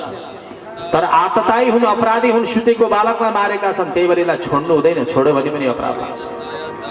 अर्जुनले कुरा बुझ्नुभयो, ब्राह्मणको मृत्यु शिरच्छेदन होइन शिखाच्छेदनबाट गर्नुपर्छ। दौडेर जानुभयो, एउटा तलवार लिएर तिनको शिरमा एउटा मणि थियो, शिखामणि। त्यही शिखामणिलाई छेदन गरिदिनु भयो, भगवानको चरणमा राखिदिनु भयो, शिखा काटिदिनु भयो। शिखा भने थाहा छ नि तपाईँहरूलाई होइन? टुपी भन्छन् के अरे आजकल होइन, शिखा। ब्राह्मणको मृत्यु शिरच्छेदनबाट होइन शिखाच्छेदनबाट हुन्छ। अरूको मृत्यु शिरच्छेदनबाट हुन्छ। त्यसैले जुन ब्राह्मणको शिखाच्छेदन भयो सम्झिनु त्यो ब्राह्मण मर्यो। मरेको लास अशुद्ध हुन्छ होइन र? त्यही भएर त्यस्तो ब्राह्मणलाई कहिले पूजा गर्नु? लासलाई पूजा गर्नु भने त मूर्ख हो नि, झन् अशुद्ध भएको भयो। त्यही भएर शिखा रहित होइन शिखा सहित ब्राह्मणलाई, शिखा सूत्र सहित ब्राह्मणलाई सेवा पूजा गर्नुपर्छ। अब बोल्दाखेरि टाउको हेर्ने बेला भइगयो नि, कसको छ टुपी कसको छैन भनेर होइन? याद गर्नु, शास्त्रको प्रमाण हो। अब आजकल त कसैले मार्नै पर्दैन, आफ्नो हत्या आफैले गरिरहेका छन् बटावा है। अब आत्महत्या गर्नेवालालाई आत्मघाती भनिन्छ। त्यसैले शिखालाई छेदन गरिदिनु भयो, अपमान भए जस्तो भयो। अर्को कुरा हजुरलाई बताऊ, सम्मानित व्यक्तिको अपमान गर्नु नै मृत्यु हो के? मार्नु भनेको प्राण निक्लिने मात्रैको नाम मरण हो र होइन? सम्मानित व्यक्तिको अपमान भयो भने सम्झिने ऊ मरे जति। शिखा छेदन गरिदिनु भयो, 4 पाटे मुण्डन गरिदिनु भयो। लाज लाग्यो अश्वत्थामालाई त्यहाँ बस्न। अश्वत्थामा त्यहाँबाट भाग्नु भयो। शिरमा वस्त्र राखेर भाग्नु भएको अश्वत्थामा कहाँ जानुभयो आजसम्म कसैले पत्ता लगाउन सकेन। त्यही भएर त्यो स्वरूपलाई देखेर संसारमा एउटा सम्प्रदायको प्रादुर्भाव भयो, एउटा पन्थको प्रादुर्भाव भयो, जसलाई तपाईँ हामी सिख सम्प्रदाय भन्छौँ, जसको शिरमा आज पनि वस्त्र हुन्छ। पन्जाबीहरू हुन्छ शिरमा वस्त्र हुन्छ होइन? देख्नु भएको छ तपाईँ? त्यो स्वरूपलाई देखेर उनीहरूले त्यो पन्थको त्यो स्वरूपको अनुकरण गरे। पछि आफू पनि सिद्धान्त बढ्दै गयो, अलग अलग भयो। अश्वत्थामा त्यहाँबाट भाग्नुभयो अनि आफ्ना मरेका 5 पुत्रको संस्कार गर्नुभयो पाण्डवहरूले। अश्वत्थामाले प्रहार गरेको ब्रह्मास्त्र उत्तराको गर्भमा कष्ट दिँदै थियो। उत्तरा रुँदै कराउँदै भगवानलाई गएर प्रार्थना गरिन्, लौ न प्रभु मलाई बचाउनुहोस्, मेरो गर्भको बालकलाई बचाउनुहोस्। भगवान दौडेर जानुभयो, उत्तराको गर्भभित्र प्रवेश गर्नुभयो। 10 महिनासम्म उत्तराको गर्भमा भगवान स्वयं रहनुभयो। उत्तरायाः अयनम निवासो यस्य स इति स उत्तरायण। उत्तराको गर्भमा गएर निवास गर्नुभएको हुनाले भगवानलाई उत्तरायण पनि भनिन्छ। भगवानले बालकको संरक्षण गर्नुभयो। त्यसपछि भगवान बाहिर प्रकट हुनुभयो। कुन्ती मातालाई वरदान दिँदै भन्नुभयो, माता हजुरलाई के चाहिएको छ? कुन्तीले भन्नुभयो, प्रभु मेरो लागि जीवनमा सम्पत्ति भनेको हजुरको चरणको चिन्तन गर्नु, विपद विस्मरणम विष्णु। हजुरलाई बिर्सिनु भनेको मेरो लागि विपत्ति हो, हजुरलाई सम्झनु भनेको मेरो लागि सम्पत्ति हो। मैले सुनेको छु दुःख पर्यो भने हजुरको याद आउँछ रे, त्यही भएर जीवनभर मलाई दुःख दिनुहोस्। हेर्नु कस्तो अचम्मको भक्त कुन्ती। हजुरलाई हामीलाई भगवानले के चाहियो भन्नुभयो भने दुःख दिनुहोस् न प्रभु भन्छौँ त। के चाहियो भनेर नसोध्दा त हामी माग्न छोड्दैनौँ भगवानसँग। लौ न भगवान, लौ न छोरो भने मान्दैन, छोरीले टेर्नै छोडी, यो पनि हुँदैन त्यो पनि हुँदैन, जिन्दगीभर दुःखै दुःखले छोयो, लौ न भगवान भनेर प्रार्थना गर्छौँ। कुन्ती भन्नुहुन्छ भएको सुखलाई त्याग गरिदिनुहोस् प्रभु, जीवन पर्यन्त मलाई दुःख दिनुहोस्, किनभने दुःखमै सुमिरन सब करे सुखमै करे न कोही। दुःखमा हजुरको स्मरण हुन्छ रे, मेरो लागि त हजुरको स्मरण नै सम्पत्ति हो। भगवान बोल्न सक्नु भएन। त्यही भएर कुन्तीको चरित्र हजुरले सुन्नु होला, हेर्नु होला टेलिभिजनतिर। कुन्तीले कहिले भौतिक सुख पाउनु भएन। भगवान श्रीकृष्णकी फुफू बनेर पनि माताले दुःख पाउनुभयो। किन? आफैले रोज्नुभयो ताकि भगवानको स्मरण परिरहोस् भनेर। खालसे एक भगवान भरोसे, सबैतिरबाट अलग भएको व्यक्ति, सबैतिरबाट असफल भएको व्यक्तिले अन्तिममा पुकार्ने भनेको भगवान नै हो नि हेरेर। सानातिना समस्यालाई वास्ता गर्दैनौँ। जब समस्याले विकराल रूप लियोस् त अनि हामी आफै भन्छौँ अब जे गर्छन् भगवानले गर्छन्। खालसे एक भगवान भरोसे, अब जे होला नि भगवान भरोसे भन्छ कि भन्दैन? अन्ततो गत्वा त भगवानको स्मरण हुनै छ त्यो दुःखमा भने हे प्रभु त्यो समयसम्म मैले किन पर्खिनु, अहिले नै मलाई दुःख दिनुहोस्। कुन्तीले दुःख माग्नुभयो। भगवानले वरदान दिँदै युधिष्ठिर आदिबाट अलग भएर भगवान द्वारका जान लाग्नुभयो। द्वारका जाने बेलामा भगवानले भीष्म पितामहलाई दर्शन दिएको कथा आउँछ भागवतमा। पितामह भीष्म भगवानको परम भक्त 11 श्लोकले भगवानको स्तुति गर्नुभयो। त्यही बेलामा भीष्म पितामहले युधिष्ठिरजीलाई राजधर्म मोक्ष धर्मको व्याख्या गर्नुभयो। आफू 52 दिनसम्म बाणशय्यामा सुत्नु भएको भीष्म पितामहले युधिष्ठिरजीको शोकलाई नष्ट गरेर पछि गएर भगवानको दिव्य स्तुति गर्दै भौतिक शरीरलाई प्राण विसर्जन गर्नुभयो। बोले भक्तवत्सल भगवानको जय हो। पितामहको पनि संस्कार गरियो। कृष्ण द्वारका जानुभयो, अर्जुन पुर्याउन भनेर जानुभयो। कृष्ण र अर्जुन नभएको मौकामा आज हस्तिनापुरमा उनै उत्तराले आफ्नो गर्भबाट एउटा सुन्दर बालकलाई जन्म दिनुभयो। परितः इक्षति इति परीक्षित। जन्मिने बित्तिकै त्यो बालकले चारैतिर नजर लगायो, त्यही भएर बालकको नाम रह्यो परीक्षित। बोलिए परीक्षितजी महाराजको जय हो। तिनै परीक्षित हुन् जो सुखदेवजीको अवस्थ्रोता बन्दै हुनुहुन्छ। उनै परीक्षितको जन्म भयो। गुरुहरूले भविष्यवाणी गरिदिनु भयो, यिनीसँग अवगुण भन्ने कुरा केही छैन राजन, एउटै कुरा गडबडी छ। 60 वर्षको उमेरमा यिनलाई एकजना ब्राह्मणले श्राप दिनेछन् र त्यो श्रापले यिनको मृत्यु तक्षक नाम गरेको सर्पले डसेर हुनेछ। तर चिन्ता नगर्नुहोस्, गुरुको कृपा हुन्छ, यिनले भागवत सुन्न पाउनेछन्। वरदान पनि दिनुभयो। समयको अनन्तर यता अर्जुनको प्रतीक्षा गरेर बस्नुभएको युधिष्ठिरजीले 7 महिनासम्म आफ्नो भाइ नआएको देखेपछि दुखी हुनुभयो। अर्जुन 7 महिनापछि आउनुभयो हस्तिनापुर, तर अर्जुनको गाण्डीव धनुष थिएन, अर्जुनको तेज थिएन, कान्ति थिएन, शक्ति थिएन।